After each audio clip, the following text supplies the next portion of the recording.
All right, welcome back to the party, everybody. I am your host, Lutch, aka the Indian Jesus, here to resurrect the second coming of common sense. How's everybody doing tonight? Hit that like and subscribe, guys. It helps so much, and you know I would do it for you. And let's party! Big shout out to the replay gang. Thank you so much for coming back to watch this, even though you missed the live party, guys. That is the best part. So make sure you are here every Monday, Wednesday, Friday, 8 p.m. Eastern. And sometimes whenever I feel like it, so hit that subscribe, ring the bell, and you will never miss an Indian Jesus live party ever again. So also say thank you to my6shirt.com, the only place to get your very own The Indian Jesus official merch. More coming soon, only at my6shirt.com. All right. What is good? We got Zippy in the building.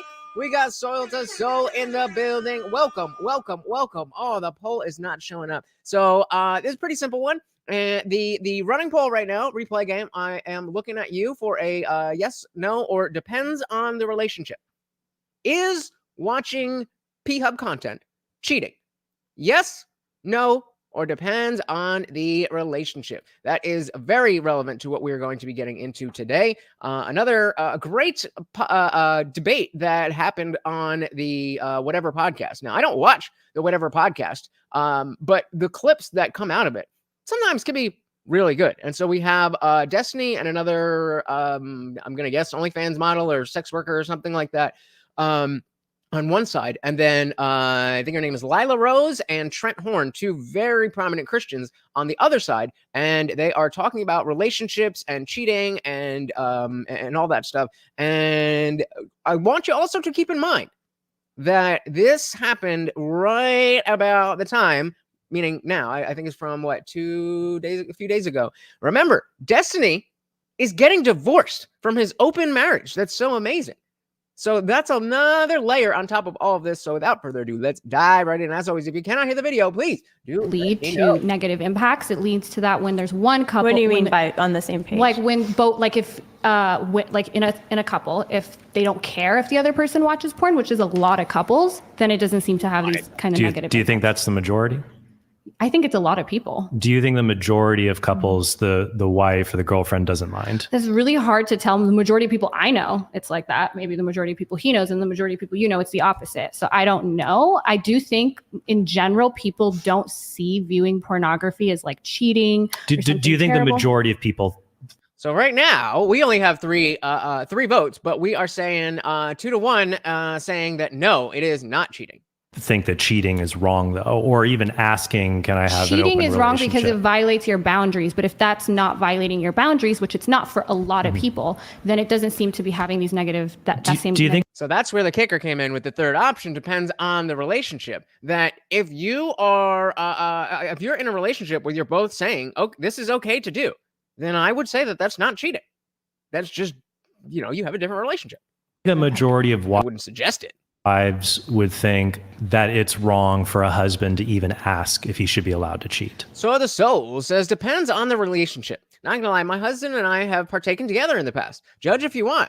There might be an issue if caught by oneself without being discussed beforehand. Yeah, I think that's a pretty regular thing, especially, if you're in a longer term relationship and, you want to spice things up a little. Sometimes it's the same old, she put on a little bit of weight, you put on a little bit of weight, and then you just throw something on and make it. I think that's very, very common.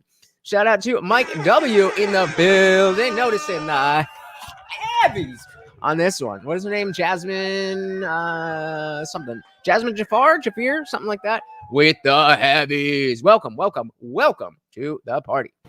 That's not cheating. Is about violating boundaries. But if he asks, is it okay if I watch porn when we're not together? A lot of girlfriends would say yes. I agree with that. But do you think a lot of the wives and girlfriends are saying yes because they're really chill about it? It's not a big deal. We don't care. Yeah. Or they're saying yes because society is telling them you should say yes. What I was saying, Zippy, this is exactly where they're going to go. They believe that touching yourself is a mortal sin. About the boundaries is it okay for a husband to ask, hey, can we renegotiate these boundaries? Yeah, of course. It's okay. It's always so there's nothing wrong with a husband saying, hey, because I think many people. So before he goes into this, I want to maybe it's thank you for the likes, guys. Didn't even need to ask. Shout out to you guys. Thank you.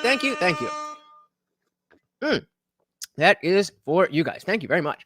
So as we're going into this, obviously, when it comes to my personal values, I'm going to be closer in values to the Christians than specifically Destiny and this Jasmine girl who essentially is the same, has the same opinions as Destiny. She does add a lot to the conversation, but just generally, I'm going to be more in line with the Christians at this table than I am with the liberals at the table. However, this is a great example of how not being prepared and not fully understanding the other side of the argument can get you into trouble. Because I think we can all obviously say that, you know, if you're in a relationship and a P-hub or anything else is causing issues, then that's not a good thing. That doesn't necessarily mean that everything that can possibly cause an issue is an issue. Would wives back that up a little bit? Ask, hey, can we renegotiate these boundaries? Yeah, and I agree. You should always be able to say, if you're in a relationship and things are one way, then as you grow, things might change. You'll be like, hey, I know this is how it's supposed to be, and this is how it's been, but I'm wondering if you'd be willing to change it so that now it's like this. I think that's a perfectly fine conversation to have, as long as you're willing to take no for an answer. Yeah, of course. It's always so there's nothing wrong with a husband saying, hey, because I think many people would wives, girlfriends, lots who would say, no, that's wrong that you would even ask. That's just not okay to do. You don't ask for something like that. Some people, and I think for some people that's not the case. I don't know exactly percentages, but the majority, like exactly, if I'm talking about like people I know, this is all I have, anecdotal evidence, unless there's some study done on this, is a lot of people like I'm gonna assume by the fact that this is already on the Whatever podcast channel and Destiny's channel that we don't get a nip slip. And I'm not even hoping for it because this is my channel, but I mean, we are close. We are close. That is stretching it. Shout out to Guanteg. Welcome to the party. So really interested in how Destiny could possibly win this debate. And that is exactly the right frame of mind. Exactly the right frame of mind. Because there should be, especially given that when this was recorded, people were aware of the fact that he and Melina are at least planning to get divorced. You would think that it would be, you know, a foregone conclusion for the Christians. But welcome to the body. So I think there's a bit of a myth of this idea that, well, if my boundary is that it's okay to share you sexually with someone else, even though we're in a supposedly committed relationship. I think there's a mythology that as long as there's consent between the two adults, then it's okay for one or both to cheat as long as they know. But again, you're smuggling in the word cheat. It's not cheating. If both are saying it's okay, then it's not cheating. So they're saying if you can't ask literally anything and have a conversation about it with your significant other, if they shut you down immediately, I think that's a relationship that you don't want to be in. Agreed. Oh, and they're okay. But you're they're using the okay word cheat when we're not talking about cheating. I'm saying not have sexual fidelity. So have sexual experiences, relationships with other people, whether that's through a screen or in life, in real life. And, you know, there are studies that show, you know, I have one right here that shows that married people who more frequently view porn, even if it's together, even if it's like, we're consenting, this is a thing we're doing together. Oh, she's coming after you, Soil. Are more likely to experience marital dissatisfaction down the line than couples that do not look at porn together. So pornography has a pernicious effect even on consenting couples who are saying, we're doing this together. Yeah. So how would you even get the information for that? Like, I understand you could just ask people, but like you would have to follow the same couples and rule out every other thing. Unless you're just saying there happens to be a correlation between couples who watch, I mean, they're saying it all the time, so we may as well say it now. There's something specific about couples who watch porn together that specifically because they watch porn together are not going to have a good relationship, which you can't say. Or you're saying, well, it just so happens that people who watch porn together, you know, tend to watch more movies together too. What? That doesn't mean anything. Correlation is not causation. So he says, how many humans watch porn? Then break down the numbers from there. And well, it depends on how many people are going to be honest with you.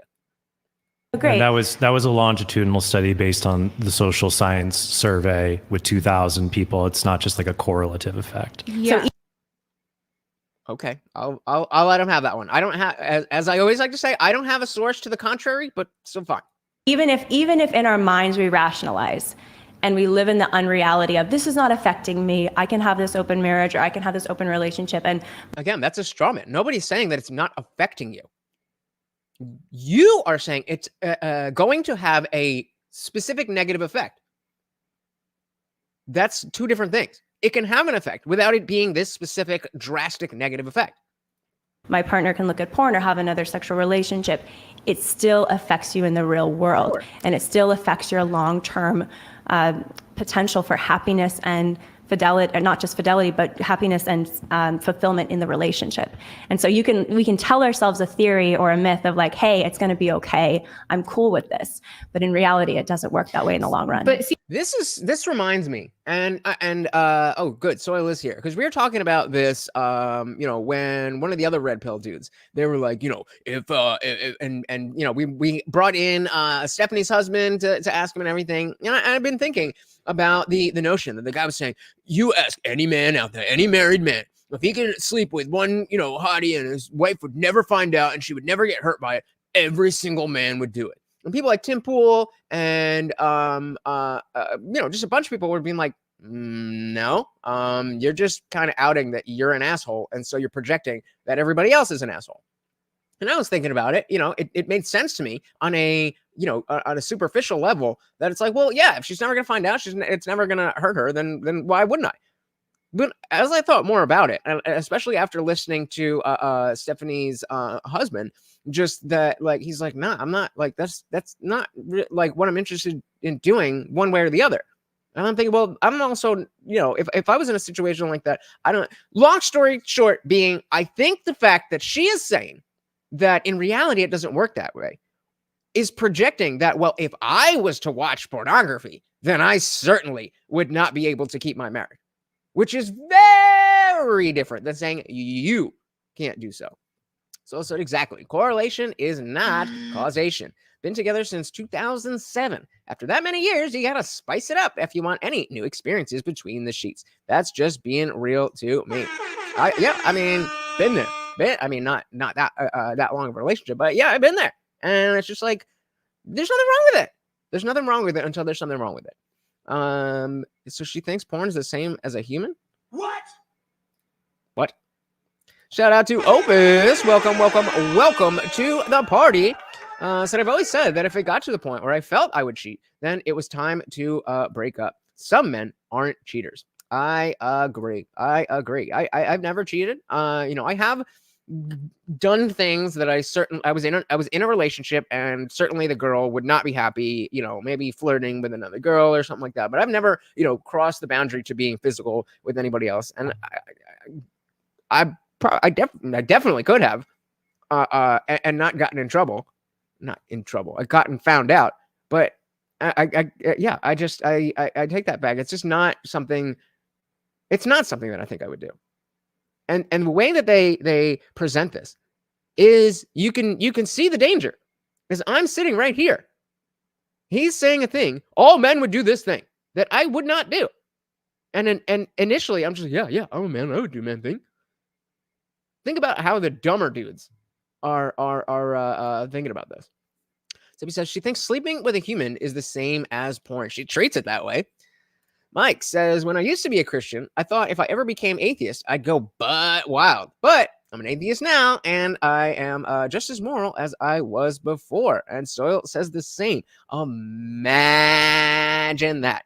Exactly. It's the same projection where, obviously it's fine to have your own worries about this. But if somebody else is going to tell you, well, without God, then humans would do this, that. Are you saying that you would do that? And you're only not doing that because you think God is going to smite you? Now, I don't want to be friends with you. Because me and Mike and Soil maybe don't necessarily believe we're going to hell, and we're still not doing it. So what's wrong with you? Like, hey, it's going to be okay. I'm cool with this. But in reality, it doesn't work that way in the long run. But see, like with a lot of this, I'm not sure if you guys are really frustrated looking up this stuff too, because so many studies conflict when it comes to porn. That is a nipple. This is areola right here. This is areola. I mean, YouTube, it's definitely not areola. and viewing, and it's like women who view pornography report higher sexual satisfaction when they view it with a partner. In fact, the data on women, why would that be, Jasmine? Why would that be? What do you mean, why would that be? Well, you just said women report higher satisfaction if the porn is being viewed with a partner. I already don't like that. Number one, because you didn't let her finish what she was saying. And if you have a good point, and it's like, oh, you think you just did something, let her finish, and then be like, well, that's because X, Y, Z. But number one, interrupting, be like, so why do you think that is? I don't know. Do you have a point? Are we having a conversation, or is this a gotcha interview? Like, I'm on. YouTube is what? Because at least they feel like I'm not being 100% cheated on in this moment. No, I don't think that's it. I think you're just putting your framework on everybody else. Like, there it is. Projection.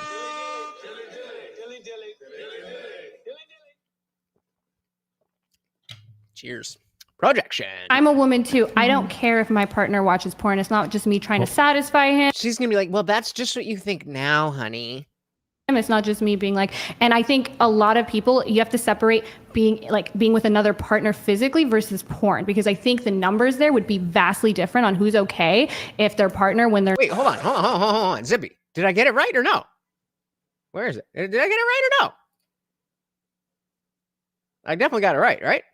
Not around is watching porn versus who's okay with them sleeping with another person in real life. I think you're going to get widely different opinions there from girlfriends, wives, women on whether that's okay or not. I would say when we look at the studies, like for example, in 2023, Engelkamp et al. Published a study in the Journal of Sex and Marital Therapy, and it did a quantitative analysis. Look at Brian just like, oh man, what's going on here? He's such a dweeb. I don't understand how this channel blew up. Like, I'm slightly, salty about it. I'm slightly like, good for you, but I don't get it. And the most common themes among couples where the man views pornography is that the woman is glad that he told him, that he talked about it openly, but disapproves, or is allowing the husband to look at pornography but does not want to hear about it. So I think you would say that only a minority of women are positively in favor of this. It's either negative or ambivalent. Well, and I think the point is that okay, fine. But how do you, we can switch this conversation around 100%, and it would be a one-to-one analog with video games. So how often do men or I guess it would be, so that wouldn't be the other way around. So that would be exactly the same thing. Exactly the same thing. Do we think that wives, girlfriends are generally happy if they're not gamers, that their boyfriends are spending all this time playing games and doing all this? No. Does that mean that it's some existential crisis to marriage? I don't think so. Oh, so that chicken in the hat is on some one weird dead stare, like she's high on something. She's just their token woman that they have that just sits in the background and is there for exactly comments like this. That's all that she's there for. Oh,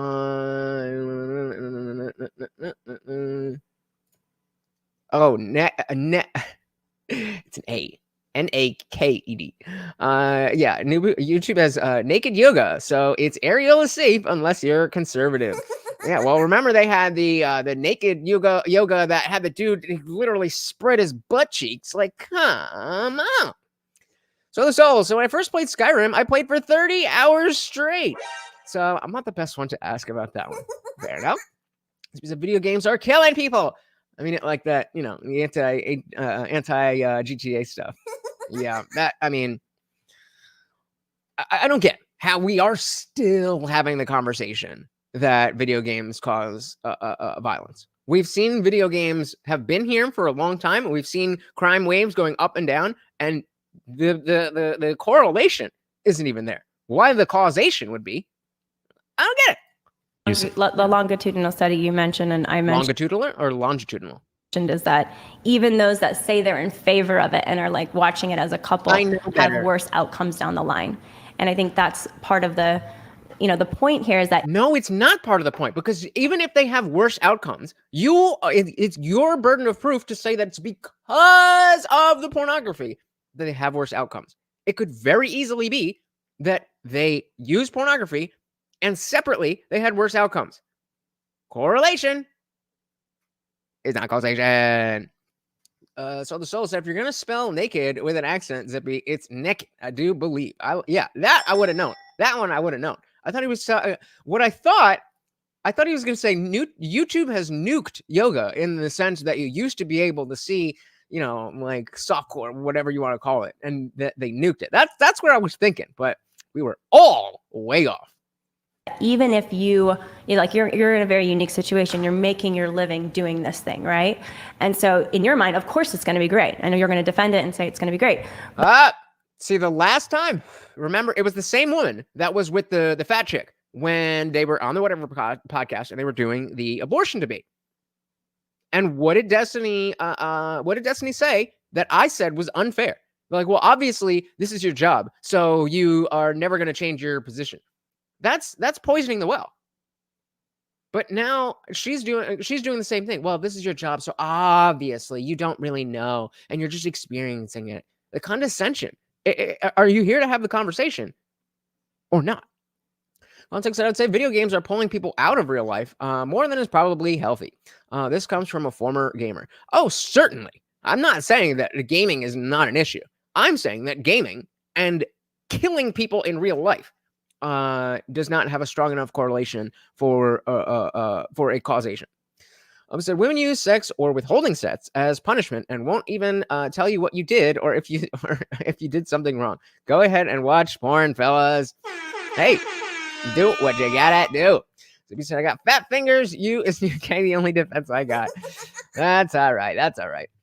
So is there there's literally a video of a guy naring his a-hole on YouTube. That's what I was talking about. Yep. She says, he sent it to me. Very graphic, but somehow it was okay because it was educational. But the reality is, even people that are defending it or saying it's fine in my marriage down the line don't have. No, religion is way worse than video games, unquestionably. The best outcome. Yeah, well, you Also, to be fair, too. I missed that. Let's see. Didn't say it's going to be great, but the reality is, even. Hey, shout out to Ian Hartman. No, it is not a members only stream. Every Monday, Wednesday, Friday, 8 p.m. Eastern. We are here. Welcome to the party.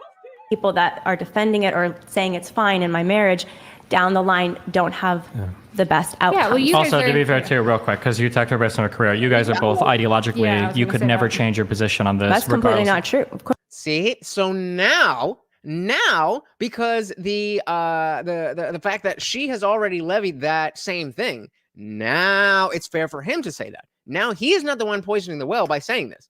She's the one who has already done that. Because people are nice and like to support me. I gotta disagree with Zippy. Yeah, me too. Of course. Aren't you both so religious? All the studies show that it's good for you. Would you say I chose it's okay? to be Catholic, and I can choose to reject my faith. Sure, but if like the research, No one's but she forcing could me also to be Catholic. Yeah, but she could also change her. No, you can't. No, you can't. You do not, in fact, choose whether or not to believe. So wrong. Career I too, can see right? my point is that Oh, and she could definitely change her career a lot more easily than you can change your position. Not that you can't change your mind, but like to consciously be like, okay, I'm going to not believe in God anymore. You can't do that. Whereas she can be like, okay, I'm not going to do OnlyFans anymore. She absolutely can. Said, oh, St. Michael's here again. I mean, St. Michael is at least fun. I mean, like. even I'm just if saying that like all we the can data change showed that Guys, it was- just one at a time. we can change our mind on But, and to that point, he got his due on the members one. So I promise I won't derail the show. empirical questions about whether a majority of people feel satisfaction in something. You can't use a social science survey to determine whether something is moral or immoral. Yeah, sure. We're I was talking only about pushing back on outcomes. the claim that like because it's her job, she has to defend Well, it. I Because was could more just easily speaking say, to outcomes, though, because what I'm trying to explain here is not. My point here What outcomes? is that you can say, and one can say, I'm comfortable with this, I'm fine with this, it's okay in my marriage or my relationship. But my point is the social data shows that people who are comfortable with open relationships or pornography in their relationship have worse outcomes down the line. Well, the people As he is divorced. But again, that may very well be true, but it is irrelevant to the conversation unless you can tie a causal relationship to porn and the worst outcomes. Zippy said, yeah, but don't more religious people have vaguely more morals, not just more inelegant, so you have a higher rate of social stability. Listen, if we're comparing religion and hedonism, then yes, I will take religion over hedonism. If we are taking the damage that religion does to the world and the damage that video games do to the world, it is unquestionably religion. There is no even way that you could contort your mind to think that video games have had a worse or more damaging impact on the world than religion. That is just not a thing. People have the worst, who have the worst outcomes when it comes to viewing pornography are people who have moral incongruence with it. That's what there's been a huge. So what she said there was basically the people who have the worst outcomes are already in their mind in having a moral issue with it.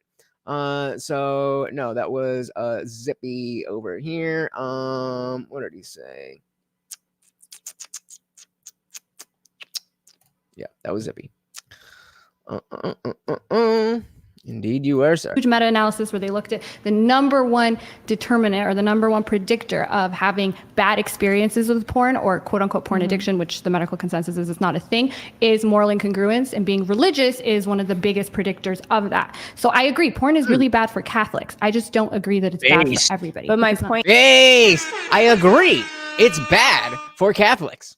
Given your moral state, it is probably a good idea for you not ever, ever, ever to look at porn. Great point. What if you're not Catholic, though? What if you're not Christian? What if you're not religious? Oops. point here is that even people who find a way to morally rationalize the use of pornography or whatever it is, down the line, at large, outcomes are worse for open marriages. But that kind of argument is like saying, well, gambling addiction isn't really real because the people who are most upset about gambling are only the people who are upset about losing money. The people who don't care about losing money, well, they're not really that psychologically disturbed about gambling a lot. So that's a very similar thing. Ian saying, what medical consensus says there's no such thing as a... They're already saying it, so we can... I mean, they already broke it, and they're saying pornography all the time, so whatever. But I think they're about to bring that up, is that in the same way that with gambling, that I don't believe in the new DSM-5 that there is a specific diagnosis called porn addiction. I think it's a collection of other things. Don't quote me on that. I think they go over it. But yeah, that's definitely a a point that's important to focus on. But maybe they should be worried about that. Just like hey, we got M10 in the building. Welcome to the party. Said nice to see you again. I don't know if you remember me a couple weeks back, but like last time I randomly came across your live again. Well, welcome to the party. Glad to see you. Of course I remember. What you mean? There's only, like, as Ian will very often bring up, there's not many of you that come by. So when you are here, I definitely much appreciate, and of course I remember you, brother. Welcome. Gontek said, even if it's not physically addictive, the immediate gratification of it is leading to massive problems in people's real lives. Yep, I agree with that. He does look like Miles Teller. I'd never seen that before. That is funny. People should be worried about what porn is doing to them when it desensitizes their brain and it makes them think that I need more and more hits and more disturbing pornography to get off. So now we're getting into a different area of it's bad in general to these are the effects. That is where the Trent and Lila, not the ones on screen now, the other, that's where they should have started. Because as she said, as Jasmine said, she's imposing the morality of Catholicism or Christianity onto a secular understanding of the conversation. Difference is that with, and that's why the DSM-5 accepts gambling. They've said multiple times, they've rejected porn multiple times because you can't make a link to how much people They view. include hypersexuality under impulse control disorder. Not in the DSM-5. That's in the World Health Organization. Oh, there you go. Ian asked and answered. Compulsion, but not an addiction. But is a compulsion a good thing, Jasmine? So it's a compulsion. It's not an addiction.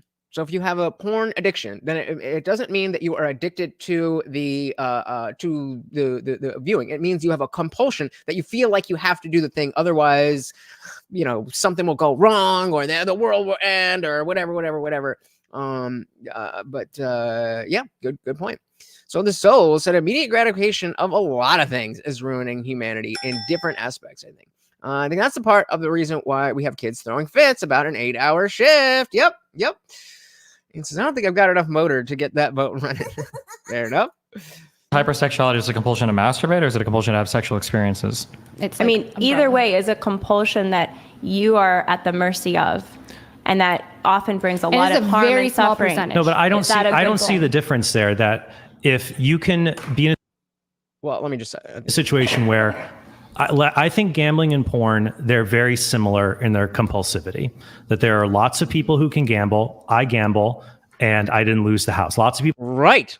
So it's not gambling. It's the compulsion to do the thing that is the issue. It is not the gambling. It is not the pornography. It is the compulsion to engage in the activity that is the problem. Just like with alcohol and drugs, just like with anything else. People can gamble, but there's a subset when they gamble, it turns their brain on too much and they need to get more and more highs from it. So they gamble more and more and more. And just even seeing the slot machine, it does something to their brain. And they're in a situation where I don't want to be gambling. I feel bad. I don't want to be doing this, but they just can't stop. What's your point? Similar thing with porn. There's lots of people who watch porn Yes. and they don't turn into maniacs or anything like that. But there's a subset Bingo. where it lights up their brains and they know, I don't want to be doing this. I know it's just killing my marriage. My wife feels awful knowing that I go and look at this stuff.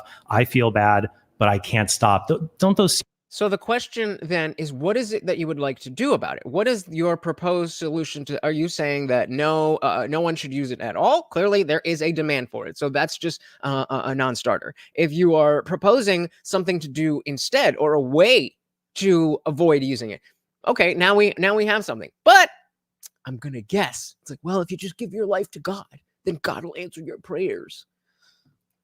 seem like similar levels of compulsion. It may seem that way, but the scientific consensus, right, the DSM-5 statement is that other excessive behavioral patterns such as internet gaming have also been described, but the research on these and other behavioral syndromes is less clear. They make it akin to exercise addiction, shopping addiction, and sex addiction. The data is just not there. The point is that it affects you the way gambling does. That's not me saying it. That's what the scientific but the consensus DSM-5 is not an infallible Bible for everyone. True. We all know how the APA has been co-opted by wokeness. That doesn't mean that everything that comes out of the world of psychology is bullshit, but it definitely means you need to take a second, closer look. Have other studies. For example, Love et al. Published a study on the neuroscientific foundation of pornography addiction, and that was a 2015 article, and a meta-analysis, and they do link it to other addictions and other compulsions. So I think if people just look at it, you just take a bird's eye view. The person who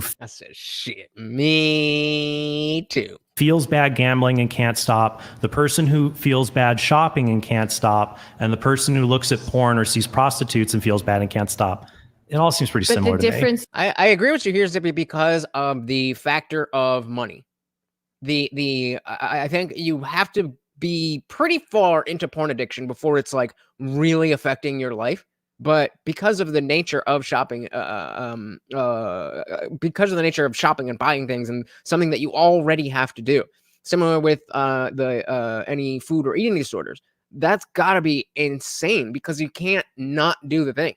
Like, I used to be a pillhead, and now I just don't do those pills, and I'm good.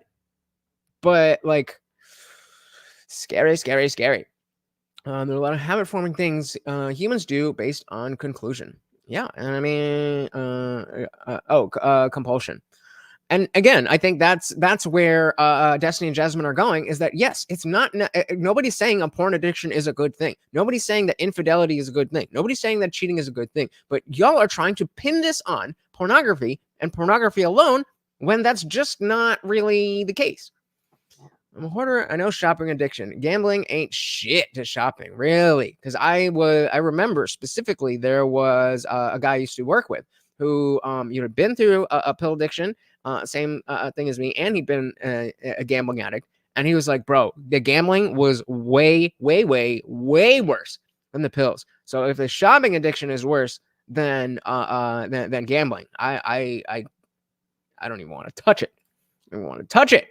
Is that with porn, they've done multiple studies where it's like somebody who has positive attitudes toward it versus someone who has negative attitudes toward it. They're watching the same amount and they're having the same. That's a short term. Those are short term studies, though. But it's so that all the data the point is, you can tell yourself again. You can live in unreality and tell yourself, this sexual act of infidelity. Okay, so fine. If there are only short term studies, then what you have to do to levy that as a rebuttal is have a longer term study. If you don't have a longer term study, then we're using the best information that we have. Infidelity. I know you don't call it infidelity because someone consented to it, but me going and being polyamorous, or me going and having multiple sexual experiences outside of my marriage or my relationship, or me going and looking at pornography or using pornography, you can tell yourself and experience short-term pleasure. You absolutely No, I think can. a lot of wives would say that if their husband is chatting with you on a live cam, they would say that's cheating. Do you think a lot of wives would feel that way? I agree that a lot would, but that doesn't mean that you can have a relationship. I don't know how healthy it would be, but that doesn't mean you can't have a relationship that within the bounds of that relationship, you're allowed to go on cam stuff. We have a dude who's in an open relationship where you can physically go fuck other people. So, like, the fact that their relationship has fallen apart is definitely relevant, but they were together for what, like 10 years or something? Speaking of years, Opus saying coming up on 7 years clean. Dilly to that. Whatever you got. 7 years is not something to scoff at. Congratulations. Mike says, I'm not against porn, but we do have a problem with children getting it too easily. Not only that, but children being in it too easily. That's definitely a huge issue.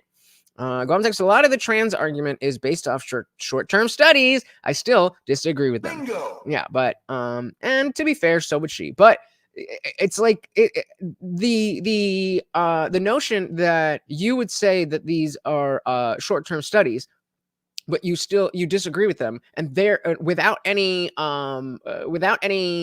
study that's longer to say that you have information that is beyond that. Now, with the trans argument, it's different because it's flipped, because we're talking about actively doing something versus non doing something. With porn, you're engaging with the porn, whereas trans, the default is that you're just you.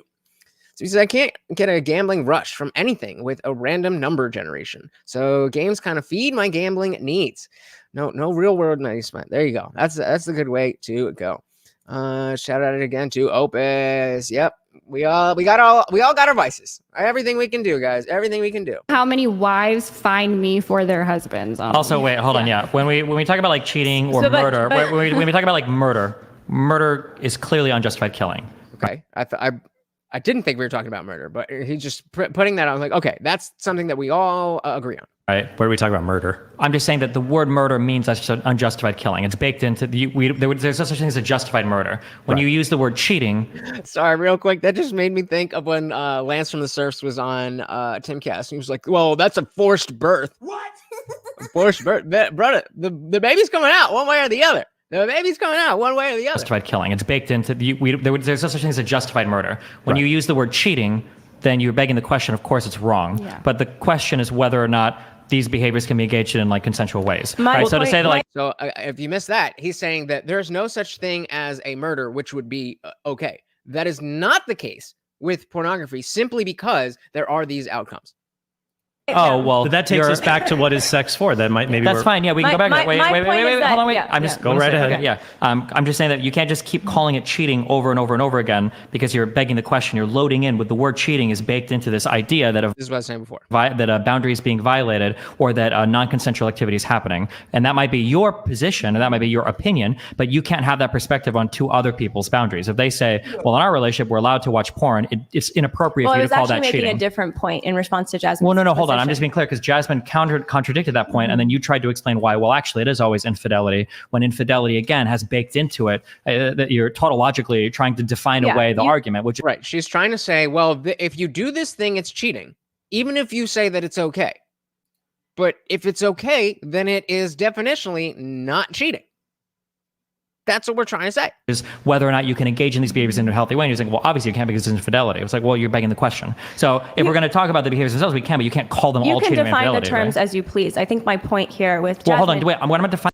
What do you mean define the terms as you please? No, we have to have a shared definition if we're going to be talking about anything. What do you mean? Uh-oh, Destiny might be getting into projection territory? I'm not seeing that. What did he say that made you say that? I'm not seeing that at all. I think he's calling her out on a bad argument. Defining it as I please, we all agree that that's what those words mean. Every single person watching. Infidelity and cheating means that you are doing something in contradiction to what your partner wants. We all agree with that. And we all agree that those are bad. Well, it's specific to sexual behavior. Sure, outside of your but everybody here agrees that partner. infidelity and cheating is bad, right? Yeah. Okay, so we all agree with that. So then why say like, well, this is cheating? We already agree that that's bad. I mean, It's whether or not it is cheating, we can agree to disagree on the point that, yes, I think it is infidelity or cheating. So you think that to if have like sex outside of two your people are in a marriage, relationship I and think they say is that, hey, it's infidelity or okay if cheating. we watch porn, you think they're still cheating on each other? I think that is world? being unfaithful to each other. Yes. Uh-oh, Soil, you and your husband have cheated on each other. I can't believe you. In my own viewership. My own viewership. No, I'm just kidding. So if words don't have agreed upon definitions, we lose the ability to clearly communicate. This is why semantic obfuscation is such a big goddamn deal. So with that, I think this is so far the comment of the night.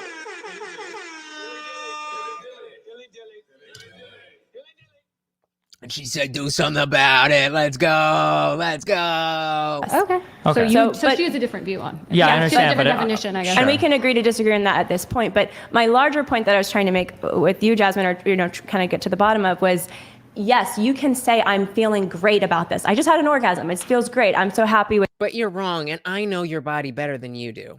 this, Because God told me so. pornography I just consumed, or this, webcam person I just spoke with, or whatever, or had this, relationship with, or whatever it is.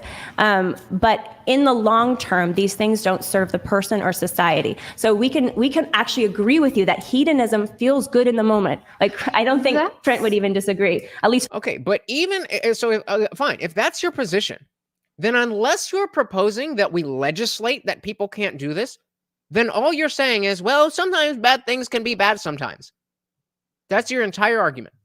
Unless you are saying we should put legislation forward to make all pornography illegal because of the effects it has on marriages, then all you're saying is bad stuff is sometimes bad for some people. That's your whole that's your whole presence here. Opposite, I hate people in debates who refuse to acknowledge that their opinion on something might not be shared by everybody. And that definitely seems to be happening here. Again, with the Christians, I'm not surprised. For the person taking part in the hedonism, they might feel sick deep in their conscience, but I think in the moment, physically, they're going to feel good. And that's the temptation of hedonism, right? It's like, it feels good. Of course, I'm going to do it. But that's not true. I mean, women who view porn. So let's, before she goes on, Claudius is mostly just saying that due to Destiny's energy on this one, you can tell he's upset about his current events. Maybe not projection, but I feel like he's more on the defensive to not feel so upset. Fair enough. Yeah, because projection is specifically when you're feeling a thing and then you're accusing another person of doing that thing. So like if I'm, indeed you are projection. Oh, where's it? Projection. Yeah, but no, I mean, when I get what you're saying here. I think that it's very clear that he is, I mean, maybe not very clear, but you could definitely look at this and understand what's going on with his divorce and see how maybe he's acting a little bit different than he otherwise would in a debate like this, where in terms of, the outside perspective, he's got us in the bag. This is the Whatever podcast. It's not like the viewers of the Whatever podcast. You're like, you're right. We should stop looking at porn. Like, no. These are the men that that you see spending $60,000 a month on one chick and begging her to talk to him. That's not going to happen here. So the last thing we need is the government in the bedrooms. Yeah, I really hope she doesn't want that, and I don't think she does. But my point is, unless you're going to go that far, then just expressing your opinion that porn is bad sometimes, and sometimes people take it too far. Like, yeah, that happens. And you took the words right out of my mouth. Liberty does not help society. I guess she is for slavery. I was going to go with the idea that liberty is not, those who would sacrifice safety for liberty deserve neither. Hey, we got Indie Film in the building. Welcome to the party, brother. So regardless, I would feel much more secure in a relationship with a woman on the left versus, with the women on the left than the one on the right. Yeah, I can't argue with that. But that's not what we're here for. We're here to look at titties and listen to arguments. Welcome to the party. Anybody who wasn't here when we were talking about it before, areola or nah? Is that just the lighting or is that areola? Pornography report higher sexual satisfaction. Let me back that up. It feels good. Of course, I'm going to do it. But that's not true. I mean, women who view pornography report higher sexual satisfaction, improved communication about sex with their partner, greater comfort with long-term their own study? Again, interrupting. It's a very, it's one thing when you have a really strong point and you get excited and you jump in because you know where the person's going and you know that you can refute it. It's another thing when somebody is speaking or reading something or whatever, what she's doing right now, and you don't know where she's going, and you're just talking because you're scared that, she might have a point. Oh no, there's a difference.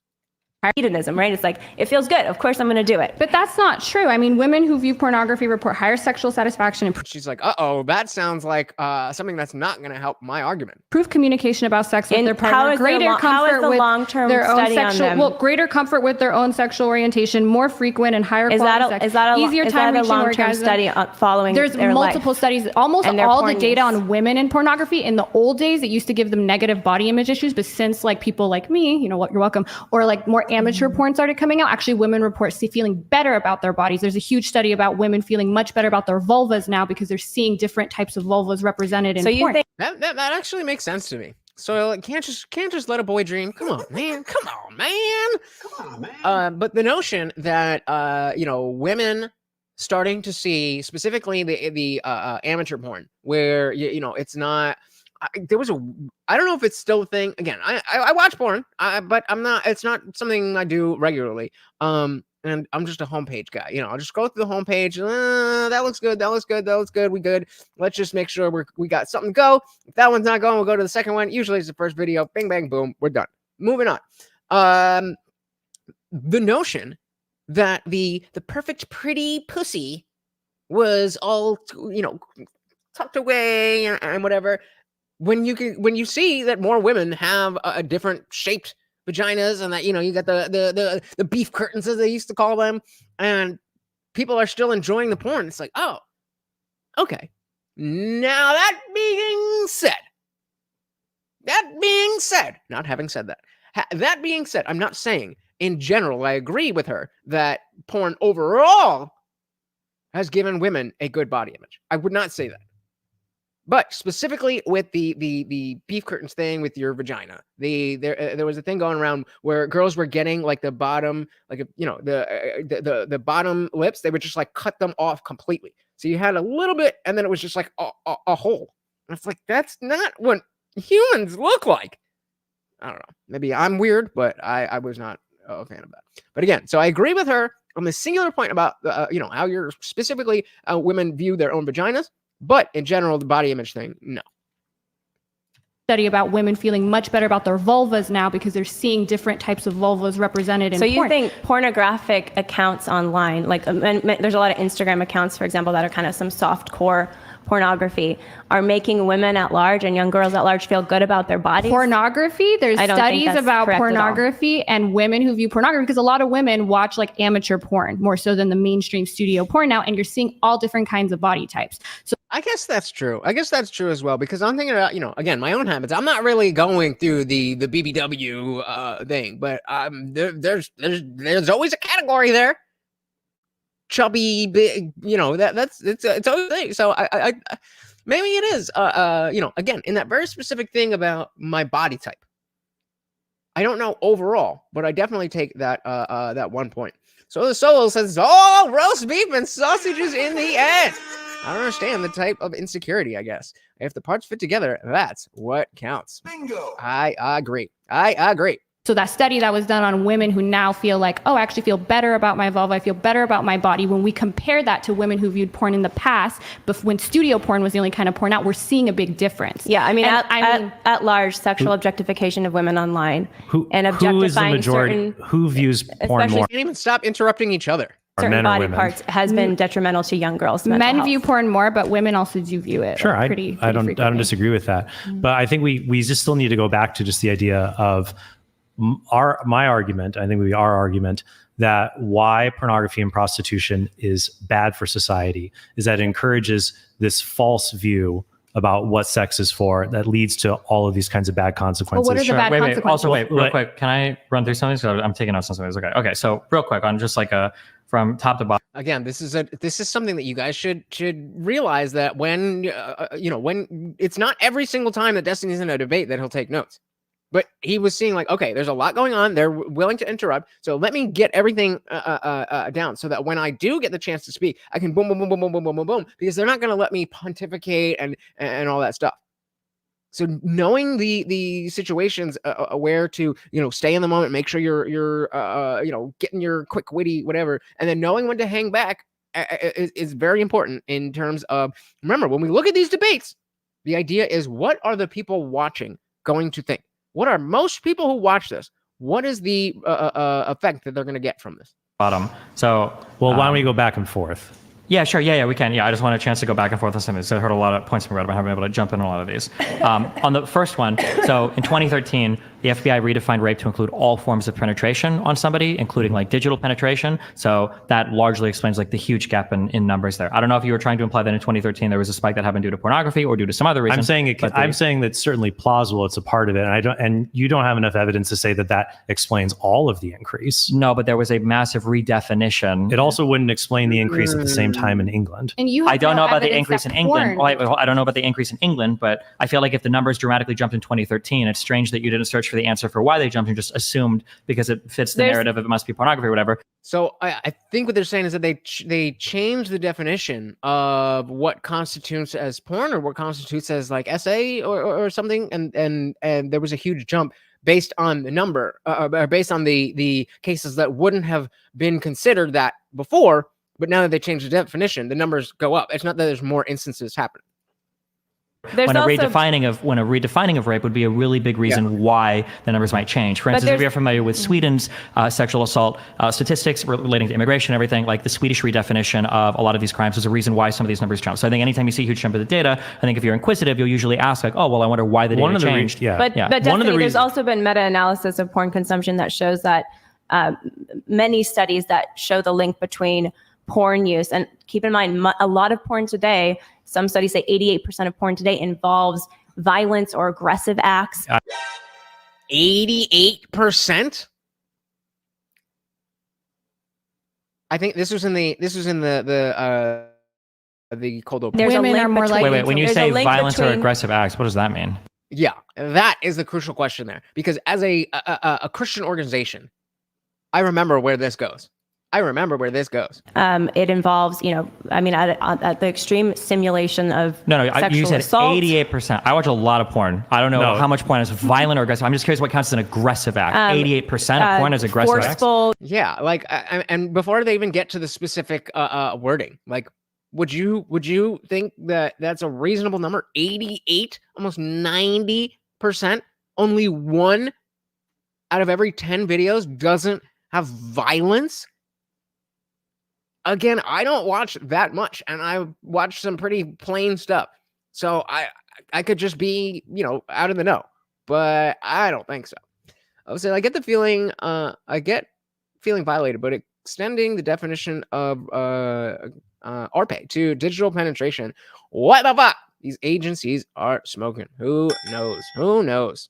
Causing pain or discomfort to the person that's being involved in the Does that include like smacking on the ass?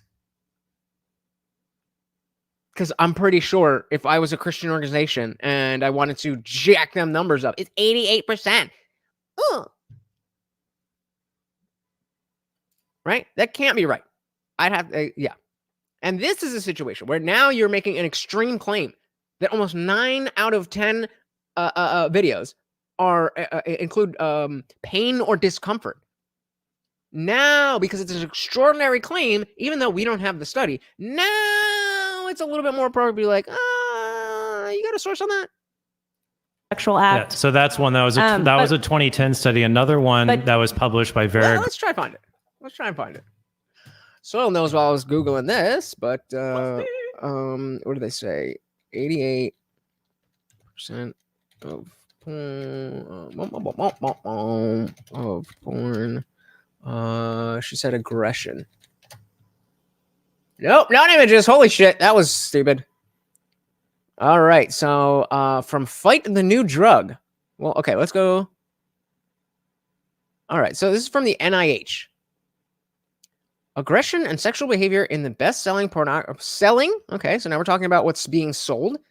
So the abstract reads, this current study, and what is it from? Am I stupid?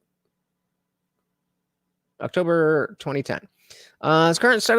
This current study analyzes the content of popular pornographic videos with the objectives of updating depictions of aggression, degradation, and sexual practices, and comparing the study's results to previous content analysis studies.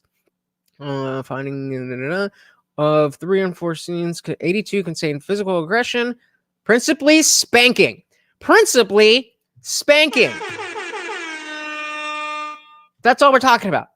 You got a little psh, and now you're in violent and aggressive. Get the fuck out of here. Get the fuck out of here. Gagging, that's a whole category that, again, can be, 1,000% consensus. Let's see. Oh, they don't. I would love to see. Wait, they don't have the full thing here? I want to see the actual stuff. Where's the fucking... Okay. Well, I mean, just based on that, we can see clearly they're counting spanking and separately slapping in aggression. Come on. Hey, what is good to America Man 69? What is good? What is good? Welcome, welcome, welcome to the party. Are you saying you are Doodad Attack? Either way, welcome, welcome, welcome. Guantex got a read. Thank you so much for hanging out. You have a good one. So yeah, that study is bullshit. That study is bullshit because it matters how you define aggression. And if we're saying that 88% have aggression, but aggression is just defined as a little slap, then that means literally nothing. Literally nothing.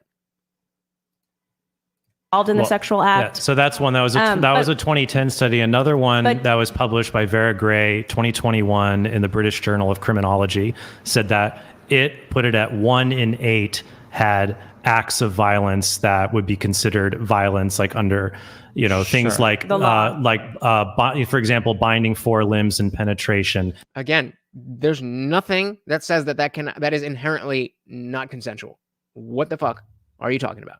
Gagging. Sure. So I could buy the 1 in 8. But to just finish my first point, women are the ones that are disproportionately actually seeking that stuff out. So I was just gonna say that the last time I was in a situation where there was any gagging going on, I was definitely not the one pushing the gagging. And you know what I mean.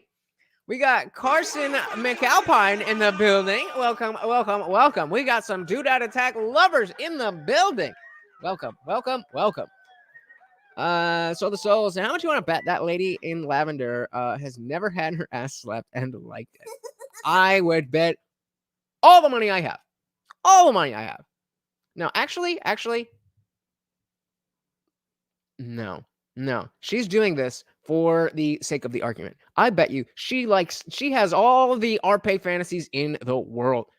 You know how these uptight Christian girls are. Come on. Is that also just to please people? They're also disproportionately vindictive. I would say. I mean, hold on just a sec. Destiny, you wanted to go, and then Lila, I'll have you I just wanted to go ahead, Destiny. So I could believe the 1 in 8 number, the 88%. There's no chance that that's true. That's not of all pornography. It's of the 300 most common. Sure. I'm just saying. 300 most common what? Videos? Categories? Sites? What are you talking about? He says, leftist porn definitions. You know, New Zealand banned porn where a clearly 30-year-old woman was dressed up like a schoolgirl. Britain also has weird porn bans. Not surprising. 88% of all pornography being violent, unless you're defining like oral sex as violent. There's no shot that the number is that high. And they are. It's of the most popular. That's why on Pornhub you're having teens, and then you're having step parents involved or stepmom involved. I think urinating and ejaculating on somebody's face, I think that's violent. All right, we are moving up, but now again you have shown your cards. I mean, I'm not interested in urinating on anyone or having anyone urinate on me, but it is certainly not violent. Specifically, if it is consensual. What are you saying? Just because you find it yucky, I find it yucky too. That doesn't mean it's RPE. I mean, come on. Degrading. I understand what you're saying, but to the vast majority of normal human beings, urinating on somebody's face is far different than ejaculating on somebody's face. Right. Maybe in the Catholic world, those are similar things, but in the ordinary world, those are two completely and totally separate acts. I think most people in the regular world. Be careful what you say, bro. You just brought up pissing on people's faces as the biggest Christian. I'm kind of with her right now. Do you really want to do this? Do you really want to do this? All right, let's see. Those are two completely and totally separate acts. I think most people in the regular world would consider that utterly degrading. I'm saying no. Just no. What do you mean? You're not pissing on somebody. I mean, fine. Yeah, if you're doing it without consent, then sure. But you're not pissing on somebody without their consent. And if you're doing it with their consent, then what's degrading about it? You're kink shaming. I mean, I obviously see what's degrading about it, but in the context of just being morally wrong, I don't see that. CB said, "Oh my gosh, you think it's real? Most of the stuff, yeah, but I had an ex who told me that she was into that shit, so it's real." And those two things, I did not engage because I thought that's fucking weird. But hey, whatever floats your boat.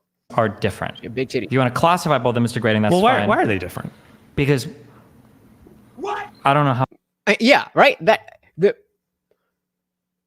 the question of how is pissing on someone and ejaculating on them different? That is, I don't know how to answer that question. It seems so very obvious that I don't know that I could very easily articulate. Like, obviously, one is more.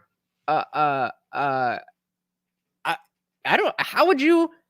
That's such a weird question to not have a fundamental difference to the reaction of being pissed on to just the point of sex, which would be ejaculation. How much into detail, but urinating on somebody's face, the kink of water sports is considered to be generally more extreme. There's far fewer people that are into it, and you're involving non-sexual fluids now in like a sexual sense. That's just considered a more hardcore type of.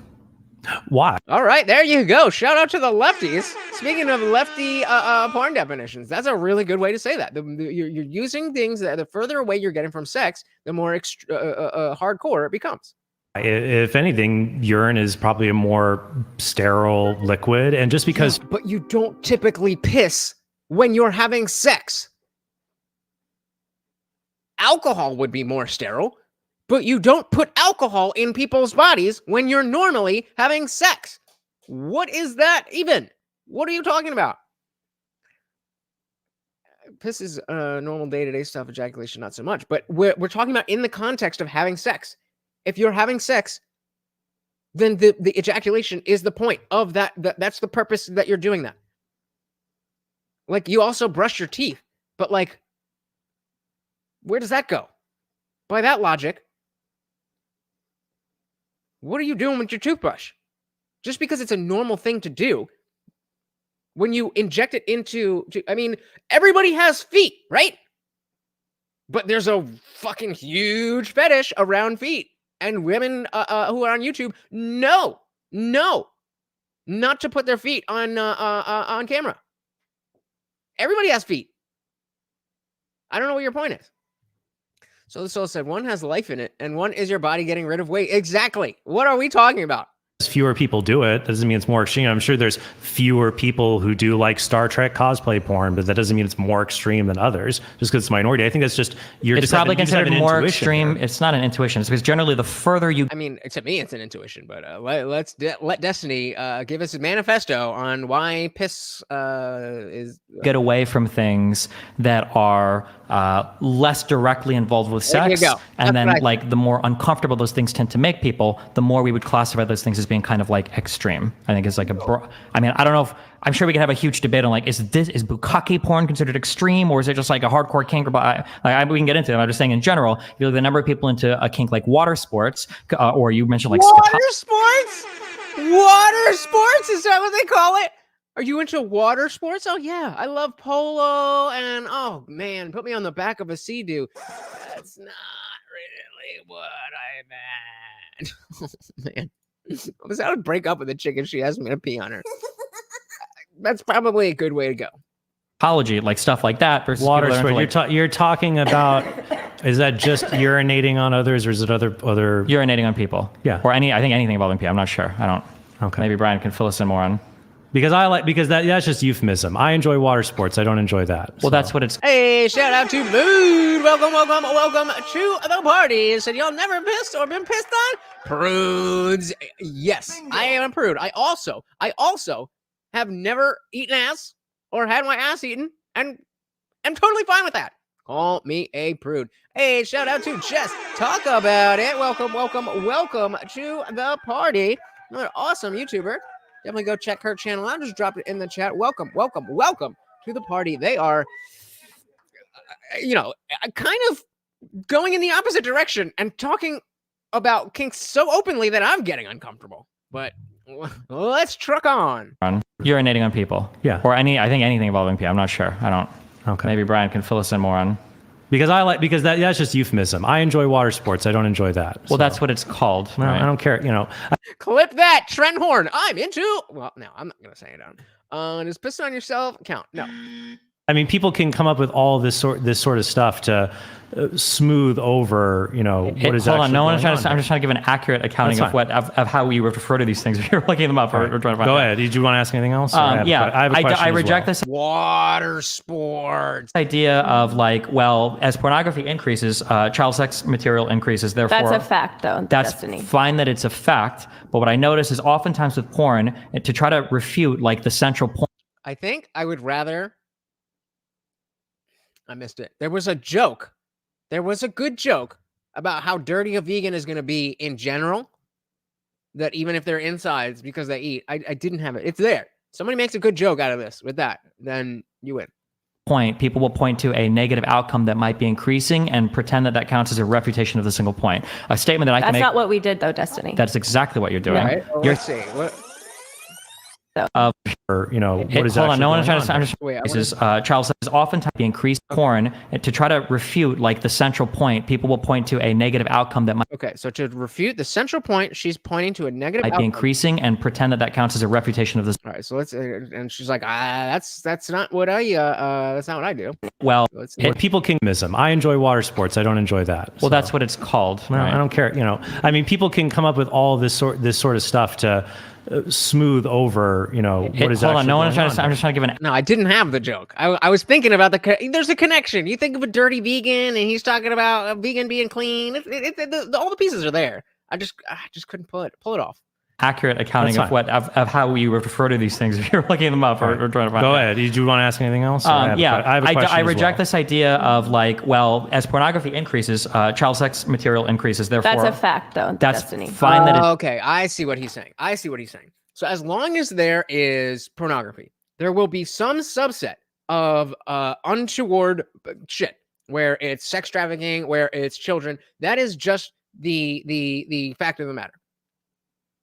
Destiny is trying to say that just because there is a subset within pornography that we all agree is very, very, very, very, very, very bad, that will naturally grow if the whole thing grows, that is not an argument as to the morality of pornography with adults to begin with.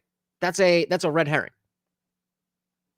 You look at that. Just because it is true that more porn equals more sex trafficking equals more child stuff, that does not inherently make pornography bad. I'm not saying it's good. I'm just saying just because it doesn't make it bad. What is Destiny wearing? Looks like a windbreaker and a t-shirt. It's a black shirt and a black jacket. It's pretty plain. Zippy says if porn becomes a bit normalized, then it's in more locations. Thus, by simple statistics, child porn would leak into it. Kinks can bring the weirdos out. Yes, and oh, there you go. Yes, and I agree with that. And I'm not ignoring the fact that more porn means more. If it's a percentage, then it's gonna grow with like you said, statistics. That's still exactly. There you go. Exactly. Correlation without causation. The story of the night so far. Yeah, he's mad that he can't like water skiing without sounding kinky. Oh man. So dude is ruined that he can't ever go water skiing without thinking about getting pissed on. Oh no. Hell no. Oh man. Sell the Sea-Doo. Sell the Sea-Doo. More porn because it's more accessible now. I mean, again, I agree that is the case. The question really on the table is pornography itself inherently bad? Is it inherently? Yeah, they've already said porn and pornography a bunch of times, so you can just say whatever. But is that inherently a bad thing? And I say no. I say that if you have an issue with it, then absolutely address your issue. Just like if you are a drug addict, then deal with your addiction.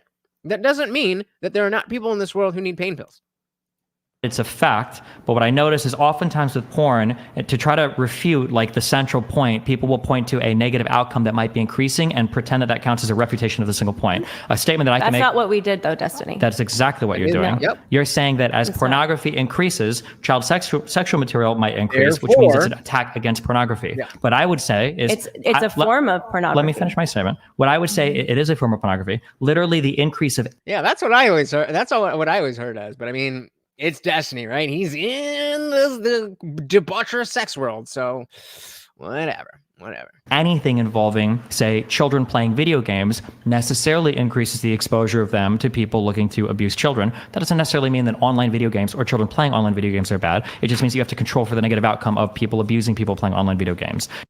Right there, exactly. The more people you have playing video games online, the more people are going to get groomed into doing whatever, whether it's something sexual or giving money away or whatever. That doesn't mean that playing video games is bad. That means that you need to account for the negative outcome. I was saying porn is bad in the same way that alcohol is bad. Should we outlaw everything that isn't a net gain for society? Most people would not agree to that. And I agree to that. Same thing with pornography. It's not an argument against pornography if some people might abuse it in a way. There might be some people that actually record actual sexual assault. That's not an argument against pornography. It's an argument against people doing that bad thing. It is an argument of the most commonly searched for terms are things like teen, barely legal, and they're constantly searched over and over as the most popular thing, which people aren't doing with like video games. So then the solution there is to make sure that the teen is 8 or 19 and not 17 or younger. Not that wanting to see and what we agree as an adult is wrong. Now, am I searching teen barely legal? No, not my thing. But if 18 is 18. If that's your thing, go for it. Hey, we got Ronald McMahon in the building over on Twitch. Welcome to the party. Good to see ya. Welcome. I mean, here's the theory that I think that the social data proves very clearly, and this is the point, that when we disorder sex, when we divorce sex from love, fidelity, commitment, family, like the whole project of marriage, I'm gonna, sex can bring life into the world. if we do bring a life into the world, we're going to stick together, love each other, build a family together. When you take sex out of that context, out of the context of love and marriage, and you put in the context of my goal, my orgasm, what I want, right? At whatever cost I can pay, provided someone else consents, right? It's not just, I think, that person that will suffer and the other people engaged directly in that will suffer, but it is children. And so you said, well, yes, okay, there's a proliferation of child sexual assault material. Yeah, but that's not saying porn is responsible for that. That is a form of the porn that's being created and consumed at large in our society. So to say that... He just addressed this. He didn't disagree with you. He said, yes, I agree. However, that is not relevant to the thing that we are talking about. So you're just going to go on a diatribe and say the same thing over again. Sounds like a Christian to me. So the soul said, men have a biological drive to find young and healthy women. A barely legal search is biologically normal. I mean, knowing that when you search that stuff, you're likely to find a girl, like, I don't know if you have, but like when I was younger, I would, obviously, because I was younger, I wanted to see girls more my age. So I would search, teen and stuff like that. It's, you don't need to do that if you're looking for young, healthy women. You can just scroll. Trust me. So if you're over, let's say 23-ish, if you're over 23, 24, and you're searching barely legal, that's a red flag to me. That's just me. So he says, you know why teen and barely legal is used for a lot of tags? Because they slap them on 20 and 30-year-olds. Yep. OT, really? About what? I feel like I've always been attracted to like 25-year-olds, and I always will. I said, shit, me too. I said AI is going to have major implications for the porn argument. We really should have gotten porn a little bit more under control a long time ago. I agree. This is going to be a very, very, very, very big issue. And as a matter of fact, let's turn that into a poll. Should AI CP be legal? Now, before you answer, the question is, should AI CP be legal? Now, when we say AI, I'm saying that there is no actual human being involved. You are seeing in the same thing, like with my, well, I didn't use it for this thumbnail, but, the thumbnails were mid-journey and it's a completely new image. There's not a human attached to it. Should AI CP be legal? Let me know what you guys think. Mood is not about it. Replay gang, let me know in the comments why it should or should not be legal. Children are somehow unscathed by the proliferation of porn, I think is totally untrue, Destiny. That's fine. And in addition, I'll just say one other thing. The flip side of this, we've debated on this before. I wonder if it's really going to be one other thing. As well. Sexual hedonism at large, in addition, leads to what we have today, which is abortion on demand. You mentioned abortion rates are so low. They're actually very high. There are nearly 1 million a year they're lower in this country. When porn, with the wide availability of porn, it's gone down a lot. So I'm just curious, internet you guys are saying, oh my gosh, there's all this violent stuff now. Jazmen, I'm looking at the data. Jazmen, there's nothing linking porn to increased violence. That's a good point. If all this porn is leading to so much violence, where's the violence? No, I'm not saying we don't have it, but again, it's not tracking with the numbers of the proliferation of porn. Ron McMahon says, man, I just got a new keyboard and I realized I haven't typed anything vulgar or explicit on it yet, which makes it feel like it's a virgin keyboard. I almost don't want to either, because just thinking about it feels dirty or sinful. It's making me seriously consider that I might want to swap it out with my old keyboard before I decide to engage in any immoral behavior. Who knows? Maybe one day I won't care as much and I'll be ready to pop her cherry. Good one. I like it. Zippy said, government banning fake CP is like the government regulating guns. Don't give government the power. Just do not do it. I tend to agree. There is obviously the two sides of the issue is, well, is it going to prevent people from acting out real shit or looking for real images because they can get the images? Or is it going to be that which is an onboarding process where more people are now going to be looking for CP because they can get an AI? That's the balance of the question. Correlation without correlation. What? Actually, a lot of studies that link the wide availability of pornography to less Jasmine, violence. I have there's 3 more studies pornography right here. today. We found that in the Czech Republic, in Denmark, 3 or 4 decades ago. See, like, why are you screaming over her? Why are you? There's 4 of you in the room. Well, I mean, there's 6 of you. There's only 4 of you in the room who are talking. It makes you look really weak when you can't let a OF model speak to you about the morality of pornography.